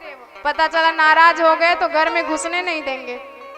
फिर लौट आती है, फिर यज्ञ का दृश्य नजर आता है तो फिर चली जाती हैं। ऐसे भीतर बाहर हो रही हैं, पर कोई निश्चिंत नहीं कर पा रही हैं कि किधर जाएं। निष्क्रामति निर्विशति द्विधास स, अंतिम में निर्णय लिया कि यज्ञ तो कभी कभार होते हैं, यज्ञ में जाऊंगी, आने के बाद पतिदेव को मना लूंगी, क्योंकि पतिदेव को मनाना देवियां बड़ी अच्छी तरीके से जानती हैं, चाहे जितना नाराज हो। भगवान कहते हैं कि हमारी स्त्री रूपी माया का प्रभाव कोई समझ नहीं सकता। बलम में पश्य मायायाम स्त्री मैया जैनो दृशाम। एक बार भ्रिकुट हिलाने से त्रैलोक्य भी हिल जाता है इनके। भगवान मोहिनी रूप में पूरा दिखाई चुके हैं। तो अब सती जी जब निश्चिंत होकर चल दी तो भगवान भोलेनाथ समझ गए कि ये लौटने वाली नहीं, तो नंदी आदि गणों को भेज दिया साथ में। तो सब गणों से घिरी हुई सती जी जैसे ही यज्ञशाला में पहुंची तो वैसे दक्ष ने कह रखा था कि शिव संबंधी से जो भी संबंध रखेगा उसे इस यज्ञ में रहने को नहीं दिया जाएगा। तो बड़े बड़े देवता जो कल तक माता के चरणों में प्रणाम करते थे वो आज आंख फेरने लगे। सती जी को बड़ा अटपटा लगा। सबसे हटी, माता जी से बड़े भाव से मिली और जैसे ही यज्ञशाला में गई तो सब छोटे छोटे देवियों के देवताओं के भाग दिखाई दिए, पर देवाधिदेव महादेव का कोई भाग नहीं दिखाई दिया। और एक सती साध्वी अपना अपमान तो सह सकती है लेकिन अपने पति का अपमान नहीं सह सकती। इतनी ज्यादा क्रोधित हो गई, क्रोध में आंखें लाल हो गई, अंगारे बरसने लगी, ललकारते हुए दक्ष को कहने लगी कि अरे दक्ष अभिमानी, जिस शिव जी का नाम यदि एक बार हमारी जीवा पर आ जाए तो जन्म जन्मांतर के, कल्प कल्पांतर के, युग युगांतर के पाप भस्मीभूत हो जाते हैं। ऐसे उन परम करुणा वरुणालय भोलेनाथ से तूने द्वेष किया है। मैं कितनी मूर्ख थी कि तेरे प्रेम पर विश्वास करके मैं अपने भोलेनाथ का अपमान करके यहाँ चली आई। पर जाते ही यदि भोलेनाथ हमसे कहेंगे आओ दाक्षायणी देवी, तेरे नाम से मुझे बुलाएंगे तो मुझे बड़ा कष्ट होगा। मैं शिव संबंधी से संबंधित हूँ, ये मैं कभी सहन नहीं कर सकती। पर जब तक यह मेरा शरीर रहेगा तब तक तुझसे नाता बना रहेगा, इसलिए मैं इस शरीर का ही त्याग कर दूंगी। और यही संकल्प करके सती मैया भगवान भोलेनाथ के चरण कमलों का ध्यान करती हुई अपने संपूर्ण शरीर को तपो अग्नि में भस्म कर दी। अतस्तवोत्पन्नम इदं कलेवरम न धारयस्य स्थिति कंठ गर्हिण दग्ध समूहात् विशुद्धि मंद से जुगुप्सितस्योद्धरणं प्रचक्षते। जैसे ही सती मैया को जलती हुई देखा तो नंदी आदि गणों ने आक्रमण कर दिया, पर भृगु आदि मुनियों ने बड़ी बड़ी शक्तियों के द्वारा, मंत्रों के द्वारा सबको परास्त करके भेज दिया। और जैसे ही भोलेनाथ को पता चला कि हमारी प्रिय सती का प्राणांत हो गया है, भगवान भोलेनाथ इतने क्रोधित हो गए कि बड़े क्रोध में अपनी जटा को उखाड़ा और पटक दिया, और उसी जटा से एक दिव्य भव्य चमचमाता हुआ काल पुरुष प्रकट हो गया। कपाल माली विभुतोद्यतायुध, आंखें उसकी चमक रही थी, हाथ में चमचमाता तलवार लिए हुए था, साक्षात काल के सदृश दिखाई दे रहा था। भगवान ने कहा भो वीर ते भद्रम, और उसका नाम पड़ गया वीरभद्र। बोल वीरभद्र भगवान की जय हो। और वीरभद्र ने आदेश पाया दक्षम सयज्ञम जही, कि दक्ष को यज्ञ सहित नष्ट कर दो। तो वीरभद्र समस्त भूत प्रेतों के साथ दक्ष को सयज्ञ नष्ट करने के लिए चल दिए, और इतनी वेग से चले कि मानो तूफान आ गया हो। और जिसने भी उस तूफान को देखा सभी भ्रमित हो गए। किसी ने कहा कि लगता है प्रलय काल होने वाला है, किसी ने कहा कि लगता है चोर चोरी करके भाग रहे होंगे, सो एक साथ घोड़े के दौड़ने से धूल उड़ रही है। सब सोच ही रहे थे, पर इतने में जब सामने से भूत प्रेत आते दिखाई दिए, सब समझ गए कि कुछ न कुछ गड़बड़ है और भागने लगे। तो बड़े बड़े भूत प्रेतों ने एक एक करके समस्त देवताओं को बांधना प्रारंभ किया। भृगुम बबंध मणिमाना वीर भद्र प्रजापतिम चंडी शह पूखड़म देवम भगम नंदीश्वर ग्रहीत। वीरभद्र जी ने प्रजापति दक्ष को पकड़ा, मणिग्रीव ने ऐसे ऐसे करके सभी देवताओं को बांध के रख दिया। और जब वीरभद्र ने पूछा कि किसको कैसा दंड दिया जाए, वीरभद्र के आदेश से संपूर्ण यज्ञ तहस नहस कर डाला, संपूर्ण भंडारा चौपट कर डाला। और जो भूत प्रेत पिट कर गए थे, उन्होंने एक एक का वर्णन करना प्रारंभ किया। एक ने कहा, सरकार जब हम पिट रहे थे तो ये जो दाढ़ी वाले बाबा हैं भृगु महाराज, ये अपनी दाढ़ी पर हाथ फेर के बड़ा प्रसन्न हो रहे थे। और वीरभद्र को आई गुस्सा, तो एक झटके में पूरी दाढ़ी के बाल नोच लिए और हाथ में थमा दिए। और एक ने कहा, सरकार जब हम पिट रहे थे तो ये जो भग महाराज हैं, ये आंखें मटका मटका के बड़े प्रसन्न हो रहे थे। अब गुस्सा लगी सो उंगलियां डाल के दोनों आंखें निकाल ली बाहर। एक ने कहा, सरकार जब हम पिट रहे थे तो ये जो पूखा देवता है, ये दांत निकाल के ही करके हंस रहे थे। अब बड़ी गुस्सा लगी, एक मुक्का मारा सो पूरी बत्तीसी पूरी दंतावली हाथ में आ गई। अंतिम में प्रजापति दक्ष को पकड़ा और मुंडी मरोड़ करके दक्ष के यज्ञ में ही स्वाहा कर दिया। बोले शंकर भगवान की जय हो। संपूर्ण यज्ञ को दक्ष के सहित विध्वंस करके वीरभद्र भोलेनाथ के पास गए। इधर सारे देवता बड़े घबराए, ब्रह्मा जी की शरण में आए। ब्रह्मा जी ने कहा कि भाग तो हमको भी परोसा गया था, लेकिन जहां हम नहीं गए, जहां नारायण नहीं गए, जहां भोलेनाथ नहीं गए, वहां तुम क्यों गए? जब भाग लेने गए थे तो भाग लेके ही भागे हो, तो फिर घबरा क्यों रहे हो? सारे देवताओं ने कहा कि महाराज बड़ी गलती हो गई, अब खाई सो खाई, आगे खाई तो राम दुहाई। शिव जी ने सबको यथा योग्य संतुष्ट किया। और अंतिम में जब देवताओं ने कहा कि सरकार दक्ष का यज्ञ भी पूर्ण कर दीजिए, भगवान ने कहा जब हमको कुछ भाग मिलने वाला नहीं है तो हम यज्ञ क्यों पूर्ण करें? सारे देवताओं ने एक स्वर में कहा कि सरकार अब से यज्ञ में जो भी अवशिष्ट सामग्री बच जाएगी वह आपका ही भाग माना जाएगा। यदुच्छिष्टोध्वरस्य वही, भगवान कहते हैं चलो जो मिल जाए हम उसी में संतुष्ट हो जाएंगे, तो बुलाओ यजमान को। देवताओं ने कहा सरकार यजमान का धड़ ये पड़ा है और मुंडी आपके विरोधी हवन में स्वाहा हो गई। शंकर जी को बड़ी दया आई, एक बकरे का सिर मंगवाया और दक्ष के धड़ पर जोड़कर पुनर्जीवित कर दिया। और जब दक्ष पुनर्जीवित हो गया तो भोलेनाथ की कृपालुता स्मरण आई तो बड़ा गदगद हो गया, भगवान की स्तुति करने लगा। उसने कहा कि सरकार जिसे अपना समझा जाता है उसी को दंड दिया जाता है। भूयान अनुग्रह अहो भवताम कृतो में दंडस्त्वया मयि भृतो यद्यपि प्रलब्धः न ब्रह्म बंधुषु चवाम भगवन अवज्ञा क्रुद्धस्य एव पुरुषो कतमः कुतस्तै।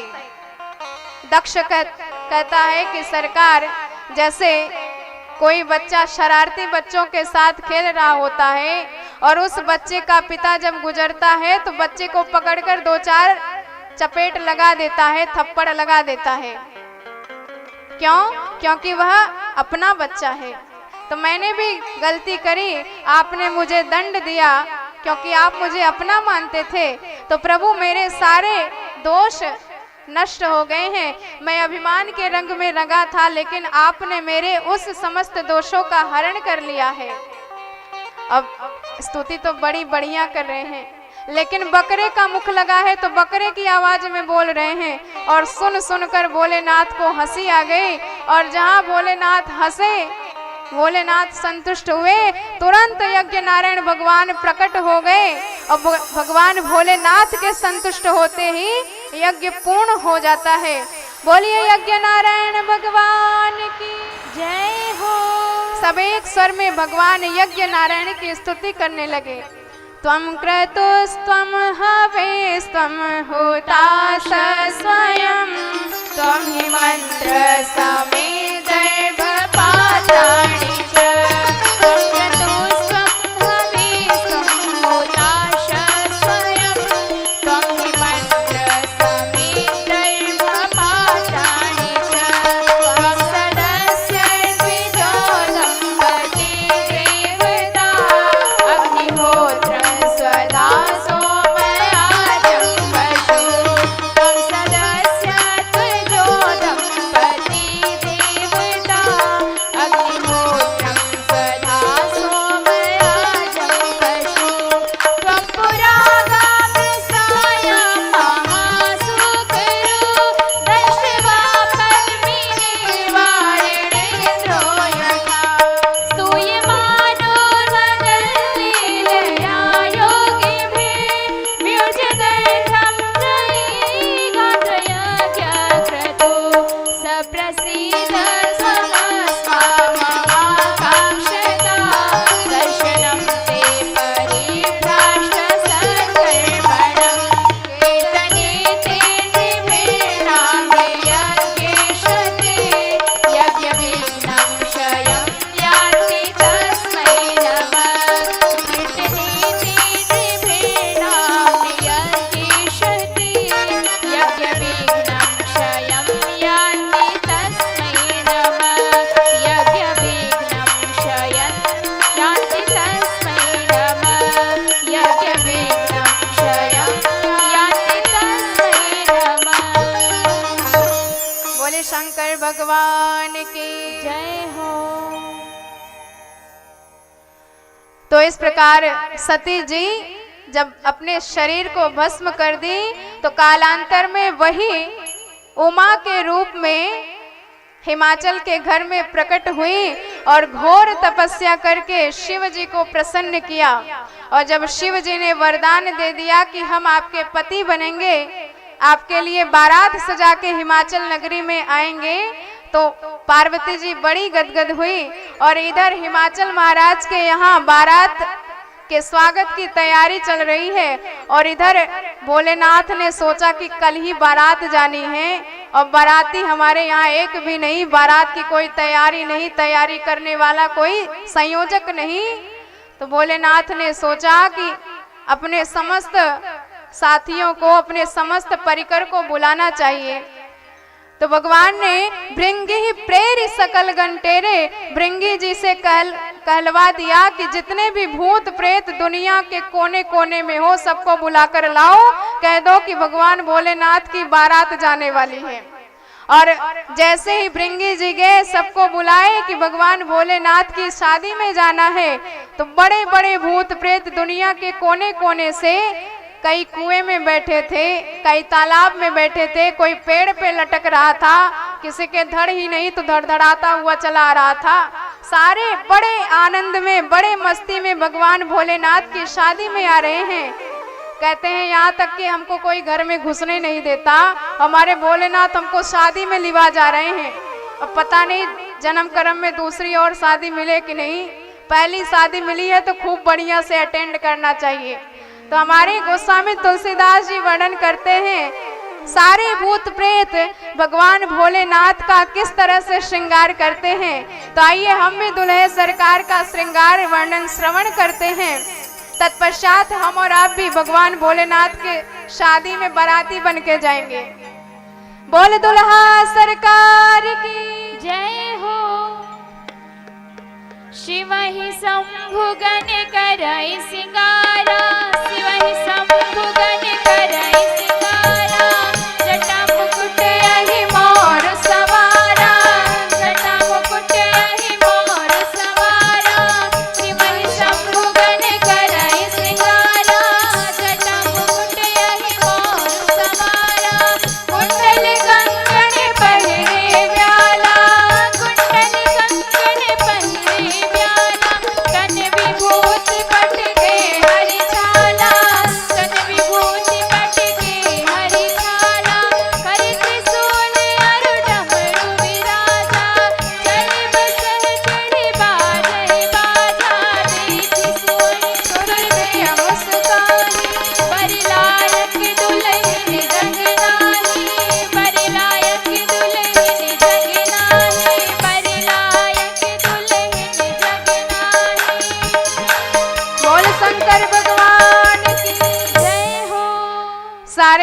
बाराती भगवान भोलेनाथ का श्रृंगार कर रहे हैं। अब किसी ने विवाह तो देखा नहीं, दुल्हे सरकार को कभी देखा नहीं, लेकिन सब अपने अपने अनुमान से सजाए जा रहे हैं। एक ने कहा, भैया हमने सुना है कि दुल्हे सरकार सिर पर मुकुट धारण करते हैं, मोर पहनते हैं। तब तक देखा रास्ते में एक मणिधारी सर्प जा रहा था, तो उसी सर्प को पकड़ के लाए, शिव जी के जटाओं में लपेट दिया और कहा कि ऐसे ही फन फुलाए खड़ा रहे। अब अही मोर सजा दिया गया। एक ने कहा कि हमने देखा है कि दुल्हे सरकार बड़े चमकते धमकते रहते हैं, तो पाउडर इत्यादि भी लगाते होंगे, तो पाउडर कहाँ से पाया जाए। एक ने कहा कि अभी अभी हमने देखा है स्मशान में ताजा ताजा मुर्दा जलाया गया है, तो गर्मा गर्म राख है। भोलेनाथ आज्ञा दो तो लेके आए। शंकर जी ने कहा, जो मन कहे सब लेके आओ, हमें तो पता नहीं है, तुम जैसा श्रृंगार करोगे वैसा ही सज जाएंगे। अब ला के पूरी भस्मी की राख शंकर जी को ऊपर से नीचे लपेट दी, पूरा भूत भवन बना दिया। एक ने कहा, हमने सुना है दुल्हे सरकार की विशेष ड्रेस होती है, इनका खूब बढ़िया पोशाक होता है। तो भैया शादी की तिथि पहले से ही पता होती तो हम बढ़िया कपड़ा सिलवा लेते दर्जी के पास से, लेकिन अभी पता चला है कि कल ही बारात जानी है, अब इतनी जल्दी तो दर्जी मिल नहीं पाएगा। तो शंकर जी ने कहा, चिंता क्यों करते हो, हमारा परमानेंट ड्रेस पड़ा हुआ है। और शिव जी ने अपनी मृग छाला निकाली, एक ऊपर लपेट ली, एक नीचे लपेट ली, और दुल्हे सरकार हो गए तैयार। इतना भव्य श्रृंगार किया गया, नागों को ही कमर में, हाथों में बिच्छुओं का ही कुंडल बना के भोलेनाथ तैयार हुए हैं। बड़े बड़े भूत प्रेत बड़े आनंद में, बड़े मस्ती में वाद्य यंत्रों का सहारा ले करके, वादन करके बड़े भाव से नाचते गाते हुए भोलेनाथ के बारात की तैयारी कर रहे हैं। सबने कहा, दुल्हे सरकार की घोड़ी मंगाओ। भगवान ने कहा, देखो भैया घोड़ी पे चढ़ने का अभ्यास नहीं है, पता चला पहली बार ससुराल में जा रहे हैं और घोड़ी पर से गिर पड़े तो बेइज्जती हो जाएगी। हमारा अपना वाहन नंदिया ही हमको बड़ा प्यारा है। तो नंदी जी को बुलाया, नंदी जी के ऊपर भोलेनाथ तैयार हो गए, तैयार होके बैठ गए। और इधर सब जैसे ही बारात चली तो खूब बढ़िया डांस करने लगे, नृत्य करने लगे। और सबके मन में यही भाव है कि हम कितना बढ़िया नृत्य कर रहे हैं, भोलेनाथ हमारे नृत्य को देखें और प्रशंसा करें। अब भगवान भक्त के मन की बात तो जानते ही हैं। तो शिव जी उसी नांदी बैल पर उल्टा होके बैठ गए। उन्होंने कहा कि अब नाचो, अब देखे कैसा नाचते हो। सारे भूत प्रेत बड़े आनंद में, बड़े मस्ती में नृत्य करने लगे। और जैसे ही बारात चली, एक इतना दुबला पतला था कि बारात चलते ही हवा में उड़ गया। और सबने कहा, बारात रोको, क्या हुआ। अरे कितना दुबला पतला था कि आकाश में उड़ गया। अब जन्म कर्म में पहली बार शादी मिली है और उसमें भी ना जा पाएगा तो बेचारा जीवन भर रोता फिरेगा। तो ये न केन प्रकारेण उसको पकड़ा। और जैसे ही बारात फिर से चली, सबने कहा, बारात रोको। अब क्या हुआ। अरे कितना मोटा तगड़ा था, गली में रास्ता सकरा था, सो उसी में अटक गया। अब जब आगे बढ़े तो बारात भी आगे बढ़े। तो ये न केन प्रकारेण उसको खींच कर बाहर निकाला गया। तब भगवान भोलेनाथ की बारात आगे बढ़ी। इस प्रकार दिव्य भव्य बारात के साथ, भूत प्रेतों के साथ शिव जी हिमाचल नगरी में प्रवेश किए। सारे देव अलग अलग समाज में अपनी अपनी बारात तैयार करके आए हैं। और इधर जब हिमाचल नगरी में मैना मैया आरती के थाल लिए स्वागत की तैयारी में खड़ी हैं। और जैसे ही देवताओं का दिव्य समाज देखा चमचमाता हुआ तो बड़ी गदगद हुई। पास में नारद जी भी खड़े थे। मैया ने कहा, नारद जी क्या यही दुल्हे सरकार हैं। नारद जी ने कहा, मैया ये तो पानी वानी की सेवा करने वाले सेवक हैं, दुल्हे सरकार तो पीछे आ रहे हैं। अब मैया ने कहा, बेटा सेवक इतना बढ़िया है तो दुल्हा कितना बढ़िया होगा, ये सब आपकी ही कृपा है। नारद जी ने कहा, बारात आने दो तब पता लगेगा हमारी कृपा कितनी बढ़िया है। और इधर मैया ने कहा, हम आपको कितना कितनी ज्यादा अपने मन से आपको धन्यवाद दे। आप तो बड़े धन्यवाद के पात्र हैं, आपके एहसान को जिंदगी भर नहीं भूल सकती मैं। नारद जी ने कहा मैया बस कहते ही सब हैं, मानते तो कोई नहीं, अंतिम तक माने तब पता लगे। और जैसे ही नारद जी ने देखा कि अब भोलेनाथ का समाज आ रहा है, अब तो यहाँ रुकना ठीक नहीं, तो नारद जी ने कहा मैया हम चलते हैं, आप अपना स्वागत कर लेना। और जैसे ही भोलेनाथ के भयंकर बारात को देखा, भूत प्रेतों को देखा, तो मैया इतनी व्याकुल हो गई, उन्होंने प्रतिज्ञा कर लिया कि मैं अपनी कन्या का विवाह इस 52वें वर्ष से नहीं करूंगी। पर आकर ब्रह्मादि देवताओं ने मैया को समझाया तो येन केन प्रकारेण मैया मानी और पूरे विधि विधान के साथ, पूरे रीति रिवाज के साथ हिमाचल जी ने अपनी कन्या पार्वती जी का हाथ भगवान भोलेनाथ के हाथ में सौंप दिया। तो ऐसा भगवान का दिव्य यह बारात है जिसमें जाने का मौका भी बड़े भाग्य से मिलता है। तो आज यह सब मौका भद्रकाली मैया के आशीर्वाद से हमको प्राप्त हुआ है। तो आइए भोलेनाथ की इसी बारात में हम अपने मन को समर्पित करें, तत्पश्चात आगे की कथा में प्रवेश करेंगे। तो भैया अपने घर की शादी हो तो बड़ा प्रेम से नृत्य करते हैं, सारे भाव समर्पित करते हैं, पर ये हमारे जगन्नाथ की शादी है, इसलिए कोई भी कमी नहीं रहनी चाहिए। बोल दुल्हा सरकार की जय हो। शंभु प्यारे को हमारे डमरूधारी को, शंभु प्यारे को हमारे डमरूधारी को, दुल्हा सा दुल्हा सा दुल्हा सा वेश बनो है न्यारो, शंभु प्यारे को दुल्हा सा वेश बनो है न्यारो, शंभु प्यारे को दुल्हा सा वेश बनो है न्यारो, शंभु प्यारे को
भगवान भोलेनाथ और माता गौरी ये सदा से ही एक हैं। ये तो केवल भक्तों के लिए भगवान लीला करते हैं ताकि भक्तों को भी परम आनंद प्राप्त हो सके। तो अब मनु महाराज के पुत्रों का वर्णन बताते हैं। मन महाराज के दो पुत्र हुए, प्रियव्रत और उत्तानपाद। मनोस्तु सतरूपायाम तिस्रः कन्या जज्ञिरे, और प्रियव्रतोत्तानपादो मन शतरूपा पते सुतो वासुदेव रक्षायाम कलया जगत स्थितो। तो सबसे पहले प्रियव्रत उत्तानपाद के वंश का वर्णन बताते हैं। उत्तानपाद महाराज के दो पत्नियां थी, सुनीति और सुरुचि। उज्जायो उत्तानपादस्य सुनीतिः सुरुचस्य यो, सुरुचि प्रेयसी पत्यो नेतराम यत्सुतो ध्रुवः। तो प्रियव्रत और उत्तानपाद दो पुत्र थे। उत्तानपाद का अर्थ होता है उत ऊर्ध्व पादो यस्य सह उत्तानपादः। उत्तानपाद अर्थात जिसका पैर ऊपर हो और सिर नीचे हो। तो हम सब जीव भी उत्तानपाद ही हैं। और हमारी भी दो पत्नियां हैं, एक सुरुचि और सुनीति। तो सुरुचि जो पत्नी है उसका अर्थ होता है मनमानी, स्वस्य रुचिर यस्य सह सुरुचि। और जो सुनीति होता है सुष्टु नीतिर यस्य सह सुनीति, अर्थात जो शास्त्र कहे उसकी बात जो माने वह है सुनीति। तो आपको ध्यान देना चाहिए, यदि सुनीति के भरोसे हम रहेंगे अर्थात शास्त्र मानी बात मानेंगे तो हमारे यहाँ ध्रुव पद की प्राप्ति होगी। और यदि हम सुरुचि की बात मानेंगे, मन मानी मानेंगे तो उत्तम प्राप्त होगा, जो खुद डूबा अपनी माता को भी ले डूबा। तो हमारा कर्तव्य है कि हम शास्त्र सम्मत बातों पर ध्यान दें। तो इनके यहाँ ध्रुव जी प्रकट हुए और ध्रुव जी की माता सुनीति जी हैं, जिनको बचपन से ही ध्रुव जी बचपन से ही अपने पिता से विलग रहते हैं, क्योंकि सुरुचि को पसंद नहीं है सुनीति। तो एक दिन ध्रुव जी महाराज अपने पिताजी से मिलने के लिए गए और पिताजी से मिलने गए, उत्तानपाद को देखा और जैसे ही परिचय मिला ये हमारे पिताजी हैं, तो उनके गोद में बैठ गए। और जब इधर सुरुचि ने देखा गोद में बैठे हुए ध्रुव जी महाराज को, इतनी क्रोधित हो गई कि हाथ पकड़कर नीचे उतार दिया। उसने कहा कि बालोसि बतनात्मानम मन्यस्त्री गर्भ समृतम।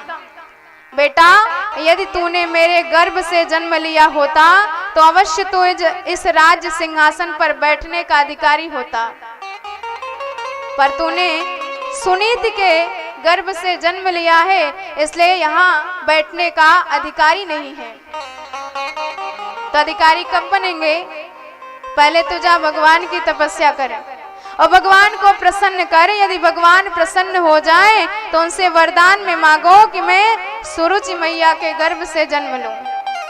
तो बताओ, इसने भक्त और भगवान दोनों का अपमान कर दिया। इसकी दृष्टि में इसके गर्भ भगवान से भी ऊपर है कि मान लो इतने कष्ट से भगवान मिलेंगे और भगवान मिलने के बाद भी फिर गर्भ में आना पड़ेगा। जब ऐसा कहा तो मानो इसने भक्त और भगवान दोनों का अपमान कर दिया।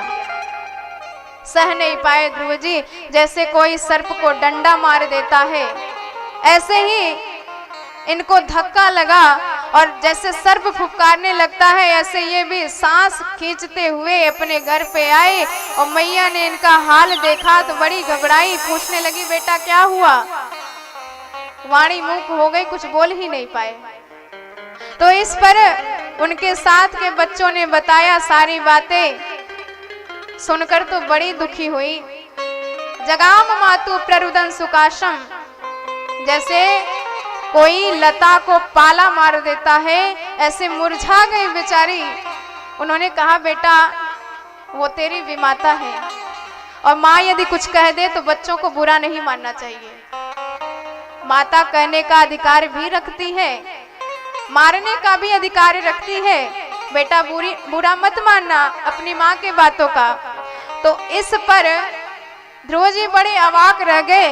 पर देखिए तो जरा सुनीति मैया का आचरण, कोई भी विद्वेषणा का बीज नहीं बोलती है, सीधे समझाती हैं कि वो तेरी माता है, भले ही उसने डांट दिया पर कभी भी उनके प्रति अपने मन में द्वेष का भाव न लाना। माँ परे सुमनस्था।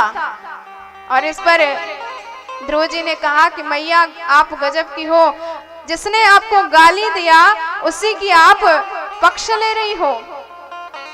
तो सुनीति जी कहती है बेटा उसने गलत भी तो कुछ नहीं कहा। उसने कहा सत्याम सुरक्षा भेते भगवान में यद दुर्भगाया उद्रेक रहित। अरे मुझ दुर्भाग्यशाली को दुर्भाग्यशाली कह दिया तो कौन सा बुरा कह दिया। मैं अपने पति से वंचित हो गई हूँ, अपने पति से दूर हो गई हूँ, घर से दूर हो गई हूँ, इससे बड़ा दुर्भाग्य मेरे जीवन में और क्या आएगा। पर एक बात उसने जो तुझे बताई वह तो मैंने तुझे कभी नहीं बताया। तो भैया चूकना मत उस बात से। ध्रुव जी ने कहा क्या बात बता दी मैया उन्होंने हमको। माता कहती हैं कि बेटा उसने तुझे परम पिता का परिचय बता दिया है, मैं तो तुझे ठीक ढंग से तेरे पिता का भी परिचय ना बता पाई। तो परम पिता कौन है? मैया ने कहा कि वही परब्रह्म जो सारे जगत का पालन पोषण करता है। तो मिलेंगे कहाँ? मैया ने कहा वेवेष्टि व्याप्नोति सकलम जगत इति विष्णु।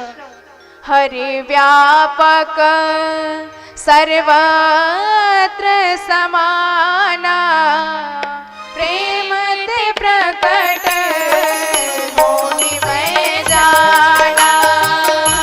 हरि व्यापक सर्वत्र समाना प्रेम ते प्रकट मोहि मैं जाना। हरि व्यापक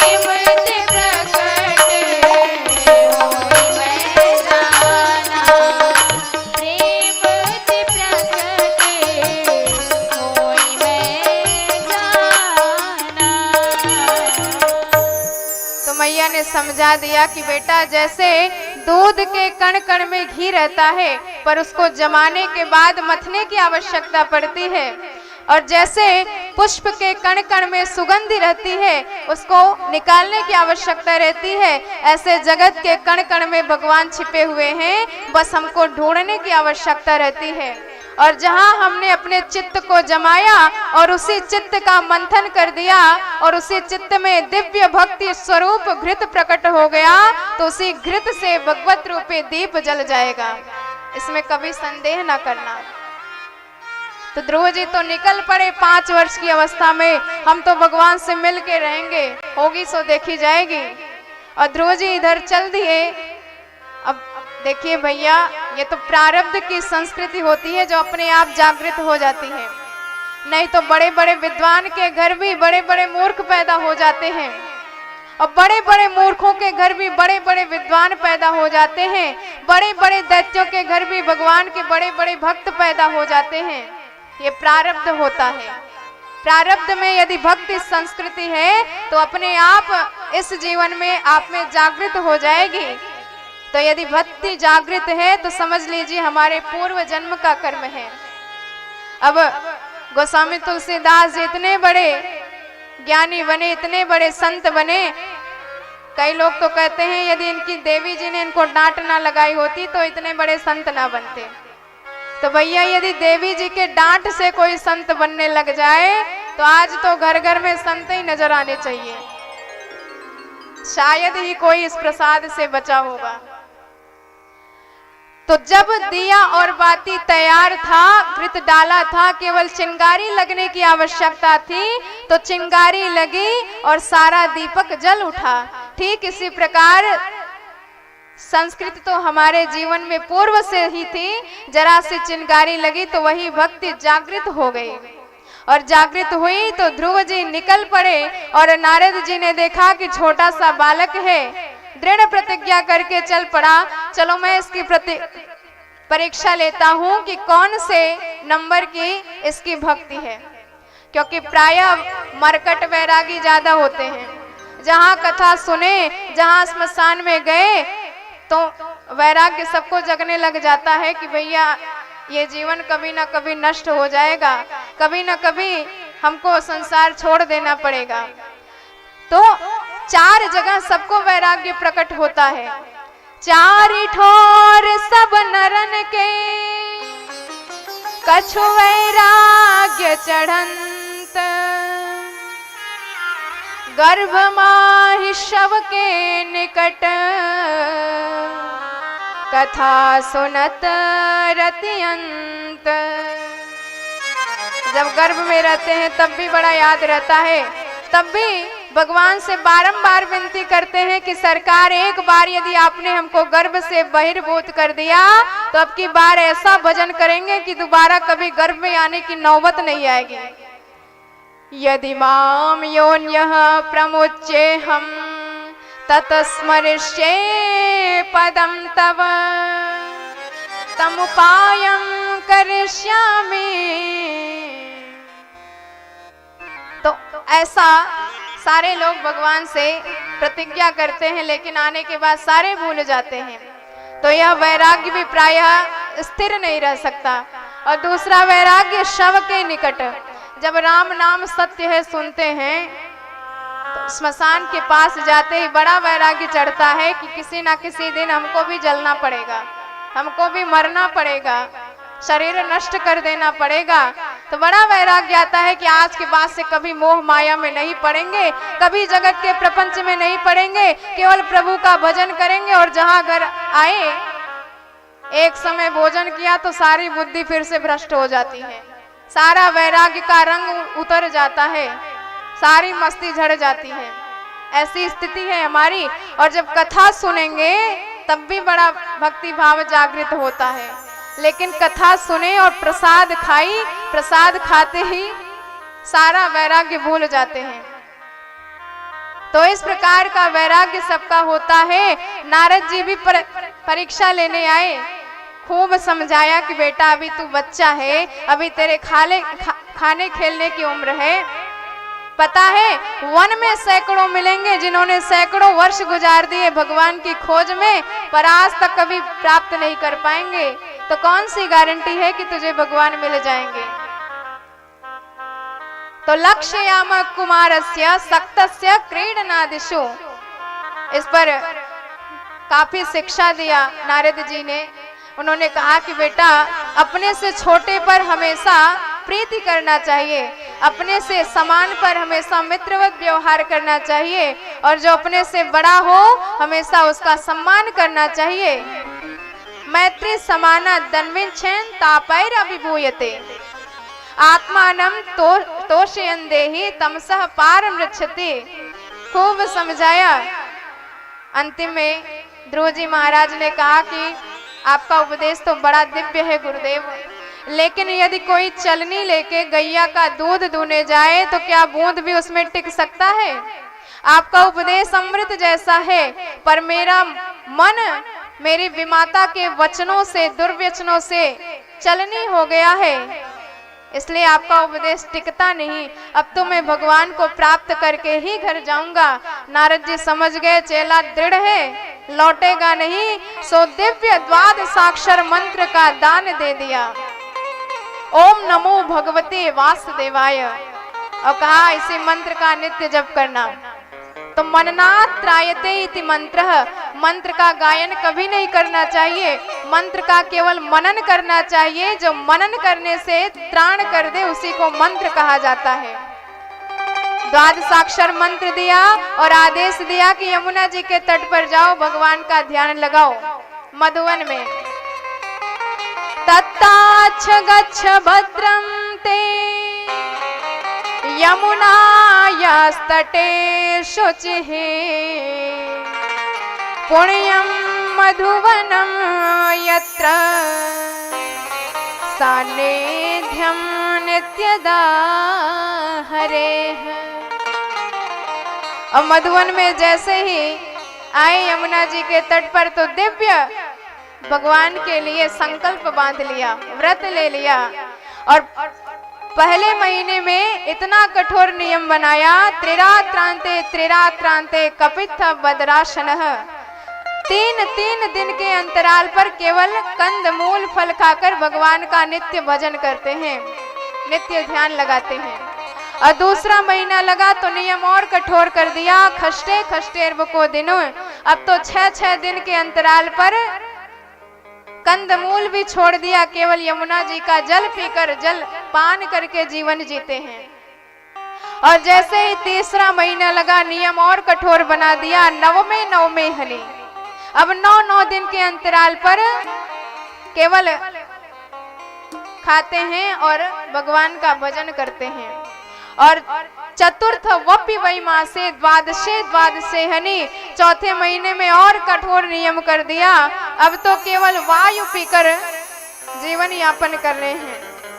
ऐसा कठोर तपस्या, तो अपने आप को कसौटी पर कसते हुए चलना चाहिए। ऐसा नहीं कि आप में ज्यादा श्रद्धा आ गई तो बड़ा कठोर नियम बना लिया। कथा सुनी, इतनी ज्यादा श्रद्धा बढ़ गई, नियम बना लिया आज से हम भी 9 दुर्गा का व्रत रखेंगे। और कभी ठीक से एकादशी का व्रत किया नहीं और 9 दुर्गा का संकल्प कर लिया और इधर 2-3 दिन व्रत रहे, येन केन प्रकारेण। चौथा दिन आया तो बेहोश हो गए, हॉस्पिटल में भर्ती करने की नौबत आ गई। तो ऐसा नियम भी नहीं बनाना चाहिए, धीरे धीरे सीढ़ी दर सीढ़ी बढ़ना चाहिए। तो महाराज ध्रुव ने प्राप्ते तो पंचमे मासे जिता श्वासोन निपात वजह, और 5वां महीना लगा तो वह अपने श्वास पर भी विजय प्राप्त कर लिए, सांस लेना भी छोड़ दिया। धन्य है ऐसे भगवत भक्त जिन्होंने भगवान की याद में अपने सांस को भी छोड़ दिया, प्राणों का भी तनिक चिंतन नहीं किया। और जो भक्त होता है, यदि कोई भगवान का ध्यान करता है तो साक्षात भगवत स्वरूप हो जाता है। ब्रह्मविद ब्रह्मैव भवति, ब्रह्म का ज्ञानी साक्षात ब्रह्म हो जाता है। तो जब भक्त राज की सांस रुकी तो त्रैलोक्य की सांस रुक गई। सारे देवता तड़पने लगे, छटपटाने लगे, भगवान की शरण में गए, प्रभु हम तड़प रहे हैं, मर रहे हैं, हमारी रक्षा करो। भगवान ने कहा किससे करें?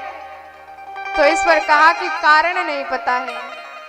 नैवं वेदामो भगवन प्राणरोधा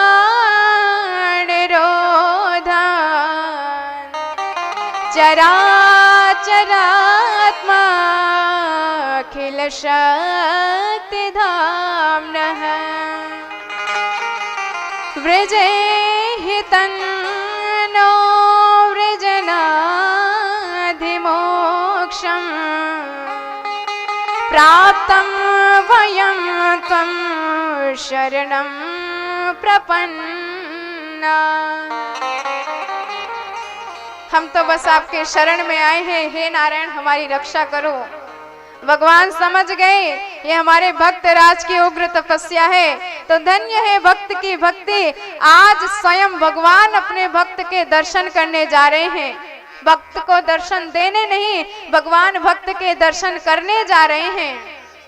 मधोर वनम भृत्य दिदृक्षयागतः, जैसे ही भगवान आए, भगवान ने देखा कि ये तो किसी और ही ध्यान में मस्त हैं, तो हृदय भवन में प्रकट अपनी झांकी को भगवान ने गायब किया। और जैसे ही भगवान की छवि गायब हुई, घबराकर तड़प कर नयन खोले ध्रुव जी महाराज, तो भीतर वाले सामने नजर आए। अब भगवान को देखा तो अवाक रह गए। सोचने लगे जब घर से निकले थे तो मैया से, गुरुदेव से तमाम 1000 बातें पूछ डाली, पर ये नहीं पूछा कि जब भगवान प्रकट हो जाएं तब क्या करना चाहिए। और भक्त को संकट में देखा भगवान ने, समझ गए कि मेरे भक्त पर संकट आया है। बेचारा सोच रहा है कि क्या किया जाए, ज्ञान कुछ है नहीं, पढ़े लिखे है नहीं, विद्यालय का मुख देखा नहीं है। तो पस्पर्श वायु कृपया कपोले, भगवान ने अपने शंख का महाराज ध्रुव जी के गाल से स्पर्श करा दिया, और जैसे ही गाल से स्पर्श हुआ शंख का, तो समस्त वेदांत कंठस्थ हो गया, कंठाग्र हो गया, परम दिव्य ज्ञान इनके हृदय में प्रकट हो गया, और इतने गदगद हो गए भगवान के चरणों में गिर पड़े। गुरुदेव के द्वादशाक्षर मंत्र से भगवान आज प्रकट भय हैं, तो साक्षात गुरुदेव को ही अपने उनके एहसानों के प्रति कुछ शब्द व्यक्त करते हुए ध्रुव जी ने 12 श्लोकों में भगवान की आज स्तुति गाई। योऽन्तः प्रवेश्य मम वाचमिमां प्रसोक्तान् संजीवयत्यखिल शक्तिधर स्वधाम्नः अन्यस्तहस्तचरणाश्रवणत्वगादीन् प्राणान्नमो भगवते पुरुषाय तुभ्यम्। भगवान की स्तुति करे, बदले में कुछ नहीं मांगा, पर भगवान ने वरदान दिया कि बेटा तू कुछ मांग नहीं सकता तो मैं तुझे कुछ दिए बिना रह नहीं सकता। और वरदान में कहा कि तू 36,000 वर्ष पर्यंत राज्य कर, तत्पश्चात मेरे नित्य धाम का नित्य पार्षद बन जा। बोले भक्तवत्सल भगवान की जय हो। तो जा पर कृपा राम कर होई, ता पर कृपा करई सब कोई। यस्य प्रसन्नो भगवान, जिस पर भगवान प्रसन्न हो जाए संपूर्ण संसार उस पर प्रेम बरसाने लगता है। तो जो भी माता इनका अपमान करती थी वही आज दौड़कर इनका स्वागत कर रही हैं। इनका विवाह इला और भ्रमी नाम की 2 कन्याओं के साथ हुआ। वत्सर और उत्कल नाम के 2 पुत्र हुए, और जब जाने का समय आया तो विमान प्रकट हुआ। साक्षात मृत्यु देवता प्रकट होके चरणों में सिर नवाए, उन्होंने कहा मुझे भी प्रणाम कर लीजिए। तो मृत्यु मूर्ति पदम दत्वा आरूरोहात भूतम गृहम। तो भगवान की भक्ति का इससे बड़ा प्रताप और क्या होगा। साक्षात मृत्यु के सिर पर पैर रखकर निर्विघ्नता पूर्वक भगवान के शरण में जा रहे हैं ध्रुव जी महाराज। और अकेले ही नहीं, दर्शया मासुतुर देवी पुरा याने न गच्छति, सामने से विमान में बैठकर इनकी माता श्री भी जा रही हैं। तो ऐसा बेटा यदि एक बार भी कुल में पैदा हो गया तो अपना ही नहीं अपने कुल का भी तारक बन जाता है, अपने कुल को भी भव से पार लगाने वाला हो जाता है। इसलिए प्रत्येक माता पिता का कर्तव्य है कि अपने बच्चे में भक्ति जागृत करें, भगवान का प्रेम जागृत करें, तभी जाके हमारा उद्धार होगा। ध्रुव जी महाराज ने सकाम भगवान का अनुष्ठान किया, पर उससे भी इतना बड़ा फल मिला। यदि कोई निष्काम भाव से करेगा तो उसका कितना बड़ा फल मिलेगा, कोई इसका वर्णन ही नहीं कर सकता। ध्रुव सगलाने जपे हरि नाम, पावा चल अनुपम ठाकुर। ध्रुव सगलाने जप्यो हरि नाम, पावा चले अनुपम ठाकुर। ध्रुव सगलाने जप्यो हरि नाम, पावा चले अनुपम ठाकुर। पावा अचल अनुपम ठाकुर। बोले भक्त वत्सल भगवान की जय हो। तो इसीलिए भगवान का नाम सदा ही जपते रहना चाहिए। चाहे आप जिस परिस्थिति में रहे, चाहे सुख में रहे या दुख में रहे, निरंतर भगवान नाम का स्मरण करते रहे, क्योंकि भगवान के नाम में तारने की जितनी क्षमता है उतना पापियों में पाप करने की भी क्षमता नहीं है। इसलिए आइए हम और आप भी भगवान नाम में अपने मन को समर्पित करें, तत्पश्चात कथा में प्रवेश करेंगे। जिस देश में, जिस वेश में, परिवेश में रहो, राधा रमण, राधा रमण, राधा रमण कहो। प्रेम से ताली की सेवा करते हुए, जिस देश में, जिस वेश में, परिवेश में रहो, राधा रमण, राधा रमण, राधा रमण कहो। जिस देश में, जिस वेश में, परिवेश में रहो, राधा रमण, राधा रमण, राधा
बोले भक्त वत्सल भगवान की जय हो।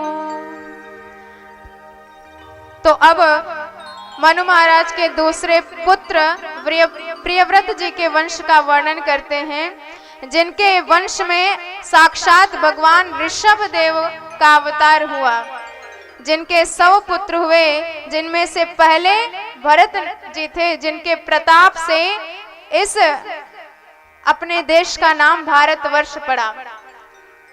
तो एक दिन इनके मन में जब वैराग्य जागृत हुआ तो ये अपने राज्य का भार अपने पुत्र के कंधों पर सौंप दिए और स्वयं गंडकी नदी में शालिग्राम मुक्त क्षेत्र में नेपाल में जाकर तपस्यारत हो गए। तपस्या कर रहे थे, एक दिन गंडकी नदी में स्नान कर रहे थे तो एक हिरणी बेचारी घबराई हुई जो गर्भवती थी, सिंह ने आक्रमण किया था तो नदी में छलांग लगा दी और उसी नदी में उसके गर्भ का बच्चा पैदा हो गया। बच्चा डूबने लगा तो महाराज ने सोचा कि यदि हमने बचाया नहीं तो मर जाएगा, तो उस हिरण के बच्चे की रक्षा करी और बच्चे को बचा करके बाहर ले आए। तो देखिए दया का काम यही खत्म हो गया। अब बच्चे को आपने बचा दिया, आपका काम खत्म। लेकिन वो घर लाए, सोचा कि इसकी रक्षा कौन करेगा, सेवा कौन करेगा, तो उसी बच्चे को अपने हाथों से घास तोड़कर खिलाने लगे, उसका पालन पोषण करने लगे और वही दया मोह में बदल गई। और जब इतना ज्यादा मोह बढ़ गया हिरण के बच्चे के प्रति कि अपना धर्म कर्म, अपना पूजा पाठ अनुष्ठान सब भूल गए। 24 घंटे उसी मृग का स्मरण करते रहते। और कहा जाता है यदि फोटो खींच रहा हो तो जरा शक्ल संभाल लेनी चाहिए, क्योंकि शक्ल जैसी रहेगी आपकी फोटो भी वैसे ही आएगी। तो जब आपके जीवन का अंत नजदीक आ जाए तो अपने चित्त वृत्ति को संभाल लेना चाहिए, क्योंकि अंतिम समय में जिसका आप ध्यान करेंगे वही बन के पैदा होना पड़ेगा। तो आजकल सब मरते हुए अपने ही परिवार के बारे में सोचते रहते हैं, तो घूम फिरकर उसी परिवार में पुनः जन्म ले लेते हैं, कहीं बच्चे के रूप में, पोते के रूप में, अनंत रूप में जन्म लेते रहते हैं। तो इन्होंने अंतिम समय हिरण का ध्यान किया तो वह जन्म भी उन्हें मृग का ही मिला। लेकिन प्रारब्ध की भक्ति संस्कृति कभी व्यर्थ नहीं जाती, तो इनको ज्ञान बना रहा कि हम किस कर्म से मृग योनि पाए हैं। तो धीरे धीरे उस शरीर का भी त्याग कर दिया और अब की बार इनको अंगिरा गोत्रीय ब्राह्मण परिवार में जन्म मिला। तो देखिए जो योग भ्रष्ट हो जाए, भगवान गीता में कहते हैं जो योग भ्रष्ट हो जाए और कदाचित वैसे ही मर जाए तो अगला जन्म उसका अवश्य ही किसी श्रेष्ठ खानदान में, श्रेष्ठ वंश में मिलता है, किसी भगवत भक्त के यहाँ मिलता है, जिससे उसकी भक्ति पुनर्जागृत हो सके और उसे भगवत प्राप्ति हो सके। शुचीनाम श्रीमतांगे है योग भ्रष्टो विजायते, यह गीता में भगवान का वचन है। तो उसी योग के वजह से ब्राह्मण परिवार में जन्म मिला, लेकिन इन्होंने बचपन से ही माया मोह का चक्कर छोड़ दिया। पिताजी की गायत्री याद करा करा के हार गए, पर इन्होंने कभी नहीं सुनाया। वैसे तो थे ब्रह्म ज्ञानी, लेकिन उन्होंने सोचा कि यदि आज गायत्री सुनाएंगे, कल फिर पुरोहिताई सिखाएंगे, फिर झोला लेकर यजमानों के ही चक्कर में पड़ा रहना पड़ेगा, तो हम तो इस चक्कर में पड़ेंगे ही नहीं। सो माता पिता ने इनका नाम ही रख दिया जड़ भरत, अर्थात मूर्ख। अब माता पिता चल बसे, भाइयों और भाभियों ने देखा कि एकदम पागल है, फालतू में पड़ा पड़ा खाता रहता है, तो इनकी खटिया खेत में लगा दी। अब जो अपने शरीर को भी भोग समझते हैं, भोग, अब इनके लिए शरीर तो एक मात्र साधन है जिससे भगवत प्राप्ति करी जा सकती है। तो इनको तो कोई चिंता नहीं, चाहे घर में रहे, चाहे बाहर रहे, चाहे भोजन मिले या ना मिले, सब में मस्त। और एक बार एक डाकुओं के सरदार ने भद्रकाली से मन्नत मांगी कि मैया यदि बेटा दे दोगी तो फिर आपको नरबली चढ़ाएंगे। सो मन्नत पूरी हुई तो डाकुओं को भेजा कि जाओ किसी नर को पकड़ के लाओ। और तो कोई नहीं मिला, ये महाराज खटिया पे लेटे मिल गए। बड़े मोटे ताजे दिखाई दे रहे, तो इनको पकड़ के लेके आए। अब बढ़िया से स्नान कराया, भोजन इत्यादि कराया और कहा महाराज अब काली मैया के सामने सिर झुकाओ। उन्होंने कहा क्यों? और जैसे ही चमचमाती तलवार निकाली तो बोले ये क्यों दिखा रहे हो? डाकुओं ने कहा जैसे प्रेम से व्यंजन पाए और प्रेम से ये तलवार भी पाओ। अब महाराज ने कहा कि आप लोग तो गजब के हैं, पहले खिलाते हैं फिर मारते हैं, चलो जैसे मैया की इच्छा। और बड़े निर्भीक तरीके से सिर झुका दिया। और जैसे ही भद्रकाली ने देखा कि ये तो हमारे ब्रह्म ज्ञानी भक्त का वध करने जा रहे थे, तो सहसो चचाट शैव देवी भद्रकाली, साक्षात भद्रकाली मैया प्रकट हो गई और तलवार छीनकर सारे डाकुओं का एक तरफ से संहार कर डाला। बोली भद्रकाली मैया की जय हो। और इधर ये लौट कर दोबारा कभी घर नहीं गए। और रास्ते में एक बार राजा रहुगण सिंधु सौवीर के सत्संग करने जा रहे थे, तो पालकी में बैठे थे और एक कहार बीमार हो गया। तो राजा से बताया, तो राजा ने कहा मार्ग में जो मिल जाए उसी को पालकी में लगा लो। और रास्ते में ये महाराज मिल गए तो पालकी में लगा लिया, इन्होंने भी स्वीकार कर लिया। अब जो कहार होते हैं वो तो बड़ी तीव्र गति से चले, पर ये महाराज पहली बार लगे हैं तो अपनी ही चाल में जा रहे हैं। और कोई चींटा चींटी नजर आए तो उछाल और लगा देते हैं। अब बताओ जब पालकी में बैठा, पालकी ढोने वाला जब छलांग लगाएगा तो पालकी में बैठे व्यक्ति का क्या हाल होगा। इन्होंने लगाई एक छलांग और राजा के खोपड़ी में लगी चट्ट। बड़े गुस्साए, उन्होंने डांट लगाई, हे वो ढारम सद्वती क्रमत किमपि विषम मोहियम यानमिति। तो इस पर कहारों ने कहा सरकार अभी अभी इस रंगरूट को लगाया है और एक तो वैसे ही धीरे धीरे मर मर के चल रहा है, ऊपर से खोपड़ी भी तोड़ रहा है। राजा ने जब झांक के देखा मोटा ताजा शरीर नजर आया तो व्यंग्य के बाण चलाने लगा। अरे देखो देखो कितना बेचारा दुबला पतला 1.5 हड्डी का है, तुम सब अभी अभी लगे हो, ये बेचारा पूरे दिन से मेरा भार ढो रहा है, बेचारा थक गया होगा। अब व्यंग्य के बाण चला ही रहे थे और तब तक एक और चींटी दिखाई दी तो एक और उछाल लगा ली। अब तो इतना ज्यादा क्रोधित हो गया राजा, उन्होंने कहा कि तुमको ऐसा दंड दूंगा चिकित्साम दंड पाणिरिव, जैसा यमराज पापियों को देते हैं। तो अब महाराज ने सोचा कि अब नहीं बोलेंगे तो कब बोलेंगे। अरे यदि इसका भी पतन हो गया, क्योंकि ब्राह्मण का जितना अपमान करेगा पतनोन्मुख हो जाएगा, और यदि इसका अपमान हो गया तो संतों की बदनामी होगी कि देखो सत्संग में जाने वाला भी नरक हो गया। और इसलिए भी बोले कि गलती से ही सही पर इसका भार मेरे कंधों पर है, और संत जिसका भार अपने कंधों पर ले लेते हैं तो फिर उसका उद्धार करके ही छोड़ते हैं। भर्तृ समय साध्यति वीर भारम। तो अब बोले, और पहली बार बोले जीवन में ऐसा बोले कि कल्याण कर दिया। उन्होंने कहा कि महाराज ये बताओ, ये मोटा होना, पतला होना, छोटा होना, खोटा होना, ये सब शरीर के गुण हैं, ये आत्मा के गुण नहीं है। अब जब ब्रह्म संगत बातें सुनी तो वेदांत की झलक दिखाई दे रही थी, और झांक कर जब ध्यान से देखा तो कंधे पर मोटा सा जनेऊ दिखाई दे गया। पहचान गए कि ये अवश्य कोई ब्राह्मण है जिन्होंने यज्ञोपवीत धारण किया है। चरणों में गिर पड़ा। उन्होंने कहा महाराज मुझे यम के पाश से भी भय नहीं लगता, इंद्र के वज्र से भी भय नहीं लगता, मुझे विष्णु के चक्र से भी भय नहीं लगता, लेकिन ब्राह्मण के श्राप से बड़ा भय लगता है। नाहम विशंके सुरराज ब्रजान्न त्रयक्ष शूलान यसन्निकर्षात् नाग्न्यर्घ्य सोमानिल वित्त पास्त्रा शंके वृषम ब्रह्म कुलो वमानात्। जड़भरत जी मुस्कुराए। उन्होंने कहा कि बेटा हम तो ब्राह्मण ही हैं, लेकिन खतरनाक ब्राह्मण नहीं है, घबराओ मत। तो उन्होंने कहा महाराज आपने जो एक बात कही कि ये शरीर के धर्म है, तो जरा ये बताइए यदि कोई आग पर बर्तन रखेगा तो वह आग बर्तन को गर्म करेगा और वही फिर जल को गर्म करेगा, फिर उसमें पड़े चावल को गर्म करेगा और चावल पक के भात बन जाएगा।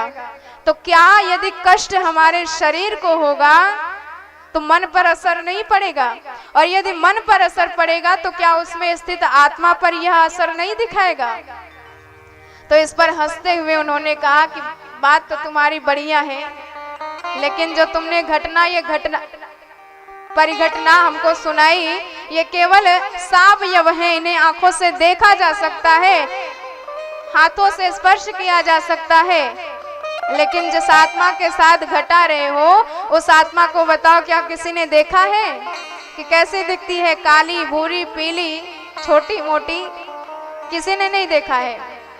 अब कोई कहे कि हमने आकाश को गीला कर दिया तो क्या कोई कर सकता है? अब कोई कहे कि हमने आग को काट दिया तो क्या कोई काट सकता है? ये सब अनात्म वस्तुएं हैं।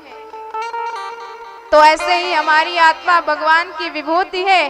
जैसे दोषारोपण किया जाता है, आप किसी रक्त पुष्प को मणि के सामने रख देंगे तो वह मणि भी लाल लाल दिखाई देने लगेगी, पीले पुष्प के सामने रखेंगे तो पीली दिखाई देगी। तो यही हमारा मन है जो दोषारोपण करके हमें दुख सुख दिलाता रहता है, जिससे मन का संबंध होता है। यदि वह हमसे छूट जाता है तो हमें बड़ा कष्ट होता है, और जिससे कोई संबंध नहीं, उसको चाहे जो हो जाए हमें कोई फर्क नहीं पड़ता। आए दिन अखबार में आप पढ़ते रहते हैं, आज इतने लोग मर गए, भूकंप आया, इतने लोग मर गए, इनके साथ ऐसा हो गया, वैसा हो गया। आप चाय की चुस्कियां लेते हुए अखबार पढ़ते रहते हैं, आपको कोई फर्क नहीं पड़ता। लेकिन यदि टेलीफोन आ गया आपके पास, मान लीजिए एक बार रेलगाड़ी में हादसा हो गया, हावड़ा जाने वाली रेलगाड़ी टकरा गई और उसमें हादसा हुआ, कई लोग मर गए। अखबार में भी आपने पढ़ा और टीवी में भी न्यूज देखा आपने, आप बता रहे हैं सबको कि अरे आपने सुना आज इतने इतने लोग मर गए इस हादसे में, कोई फर्क नहीं है आपको। लेकिन तब तक टेलीफोन आया आपके मित्र का कि भैया आपके पिताजी आज जाने वाले थे आपके पास, तो हमने वही हावड़ा से जाने वाली रेलगाड़ी में रिजर्वेशन कर दिया था। अब जब आपने सुना कि हमारे पिताजी भी उसी गाड़ी में आ रहे हैं, तब जाके खोजबीन चालू की, तब जाके हड़बड़ाहट प्रारंभ हुई। अब तो फोन पे फोन किए जा रहे हैं कि भैया पिताजी स्वस्थ हैं कि नहीं। तो क्यों? पहले वह घबराहट क्यों नहीं थी? क्योंकि तब मन का संबंध किसी से नहीं था। आज मन का संबंधी मिल गया है तो फिर बड़ा कष्ट हो रहा है। यदि कोई किसी को हम जानते नहीं, वह हमारे सामने आ जाए तो उसे पानी पिलाने में भी हमें विक्षेप हो जाता है। लेकिन यदि किसी से पक्का संबंध है और रात के 12 बजे भी वह आ जाए तो बड़े भाव से, बड़े प्रेम से भोजन बना के खिलाया जाता है। तो यही हमारा मन है जो सुख दुख का कारक है। ऐसा दिव्य ज्ञान दिया कि कल्याण कर दिया रघुगण का। उन्होंने कहा कि हम भी पहले महान राजा थे, लेकिन मृग के संग से हम मृग योनि प्राप्त किए तो प्रारब्ध कर्म भुगतना पड़ता है। और दिव्य ज्ञान प्रदान किया, नरकों का वर्णन करके सुनाया। तो इस प्रकार संत की संगति हमें हमेशा ही भगवत प्रेम हमारे जीवन में बढ़ाने वाली होती है। इसलिए जीवन में हमेशा संत की संगति करते रहें और भगवान का प्रेम जीवन में उतारते रहें। यही शिक्षा हमको सबसे ग्रहण करनी चाहिए। बोले भक्तवत्सल भगवान की जय हो। अब वाणी को यही विराम। आइए भगवान के श्री चरणार विंदों में अपने मन के भावों को समर्पित करते हैं। और कल हमारे भगवान का प्राकट्य उत्सव है, तो ऐसा अवसर कभी कभार मिलता है, हमेशा नहीं मिलता है। जो सरकार जन्म मृत्यु से परे हैं, वही बारंबार भगवान भक्त के वश होकर जन्म लिया करते हैं और परम आनंद प्रदान करते हैं। तो कल हमारे जगन के नाथ का अवतार होने वाला है, इसलिए आप सब अवश्य भगवान के प्राकट्य उत्सव में पीत वस्त्रों में समलंकृत होकर आएंगे और अपने जीवन का लाभ उठाएंगे। तो आइए बड़े भाव से ताली की सेवा करते हुए भगवान के चरणों में मन को लगाते हैं। बोलिए महाकाली मैया की। मां शारदे भवानी वीणा बजाने आजा, स्वर मंजू ज्ञान से मां, स्वर मंजू ज्ञान से मां, जग को लुभाने आजा। मां शारदे भवानी वीणा बजाने आजा, स्वर मंजू ज्ञान से मां, जग को लुभाने आजा। मां शारदे भवानी वीणा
बोली महाकाली मैया की।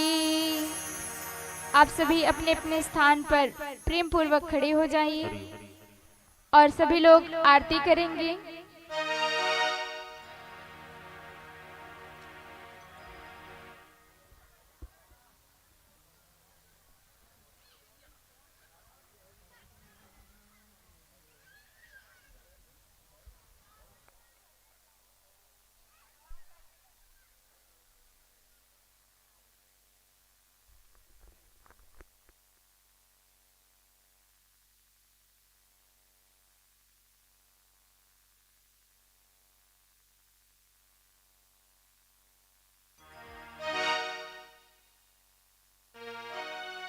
ओम इदगुम हविहि प्रजननम वे असदश वीरगुम सर्वगणगुम सुस्तये आत्मशनि प्रजाशनि पशुशनि लोकशनि भयशनि अग्नि प्रजां बहुला मे करो त्वन्नं पयोरेतु अस्मासु दत्ता। ओ तेरी आरती हाँ तेरी आरती मन में बसा कर तेरी मूर्ति उतारो मैं गिरधर तेरी आरती मन में बसा कर तेरी मूर्ति उतारो मैं गिरधर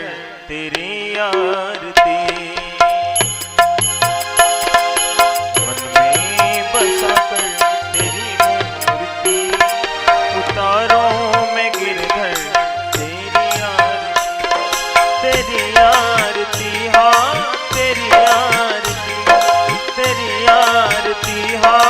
तेरी आरती उतारो मैं गिरधर तेरी आरती मन में बसा कर तेरी मूर्ति उतारो मैं गिरधर तेरी आरती।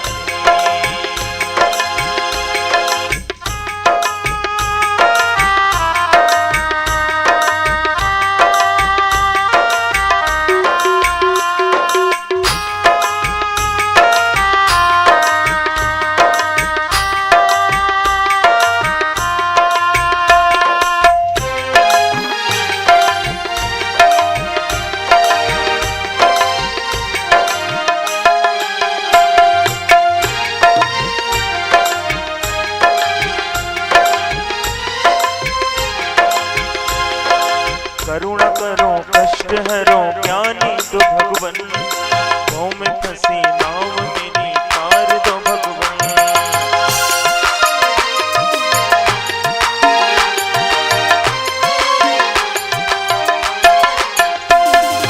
करुणा करो कष्ट हरो ज्ञानी दो भगवन भव में फंसी नाव मेरी तार दो भगवन। दर्द की दवा तुम्हारे पास है दर्द की दवा तुम्हारे पास है जिंदगी दया की है भीख मांगती मन में बसा कर तेरी मूर्ति उतारो मैं गिरधर तेरी आरती में बसा कर तेरी मूर्ति उतारो मैं गिरधर तेरी आरती।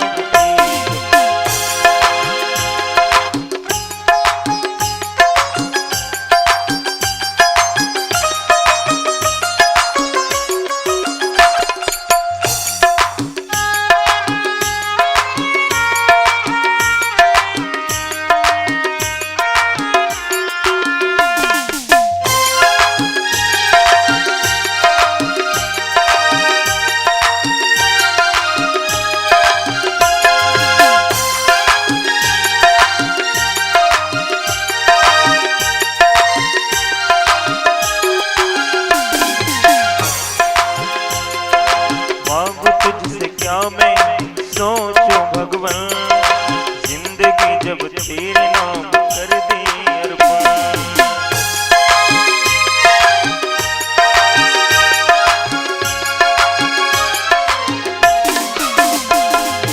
मांगो तुझसे क्या मैं यही सोचूं भगवन, जिंदगी जब तेरे नाम कर दे अर्पण। सब कुछ तेरा कुछ नहीं मेरा, सब कुछ तेरा कुछ नहीं मेरा। चिंता है तुझको प्रभु संसार की, मन में बसा कर तेरी मूर्ति, उतारो में गिरधर तेरी आरती। मन में बसा कर तेरी मूर्ति, उतारो में गिरधर तेरी आरती।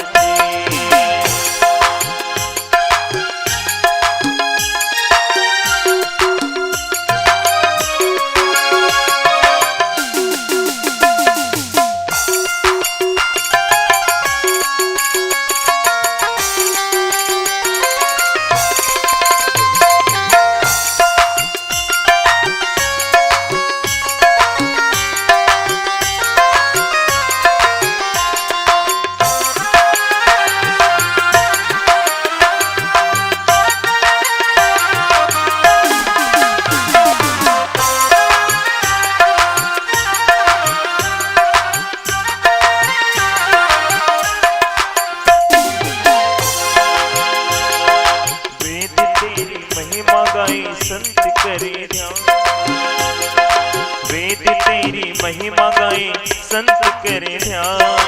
नारद गुणगान करे छेड़ बीड़ा, वेद तेरी महिमा गाए संत करे ध्यान। नारद गुणगान करे छेड़ बीड़ा। भक्त तेरे द्वार करते पुकार, भक्त तेरे द्वार करते पुकार। दास अनिरुद्ध गाए तेरी आरती, मन में बसा कर तेरी मूर्ति, मन में बसा कर तेरी मूर्ति। उतारो में गिरधर तेरी आरती, मन में बसा कर तेरी आरती। उतारो में गिरधर तेरी आरती, तेरी आरती हाँ तेरी आरती, तेरी आरती हाँ तेरी आरती, तेरी आरती प्रभु जी तेरी आरती। मन में बसा कर तेरी मूर्ति, उतारो में गिरधर तेरी आरती। मन में बसा कर तेरी मूर्ति, उतारो में गिरधर तेरी आरती। कर्पूर गौरम करुणावतारम, संसार सारम भजनेहारम। सदा वसंतम हृदयारविंदे, भवं भवानि सहितं नमामि। त्वमेव माता च पिता त्वमेव, त्वमेव बन्धो च सखा त्वमेव, त्वमेव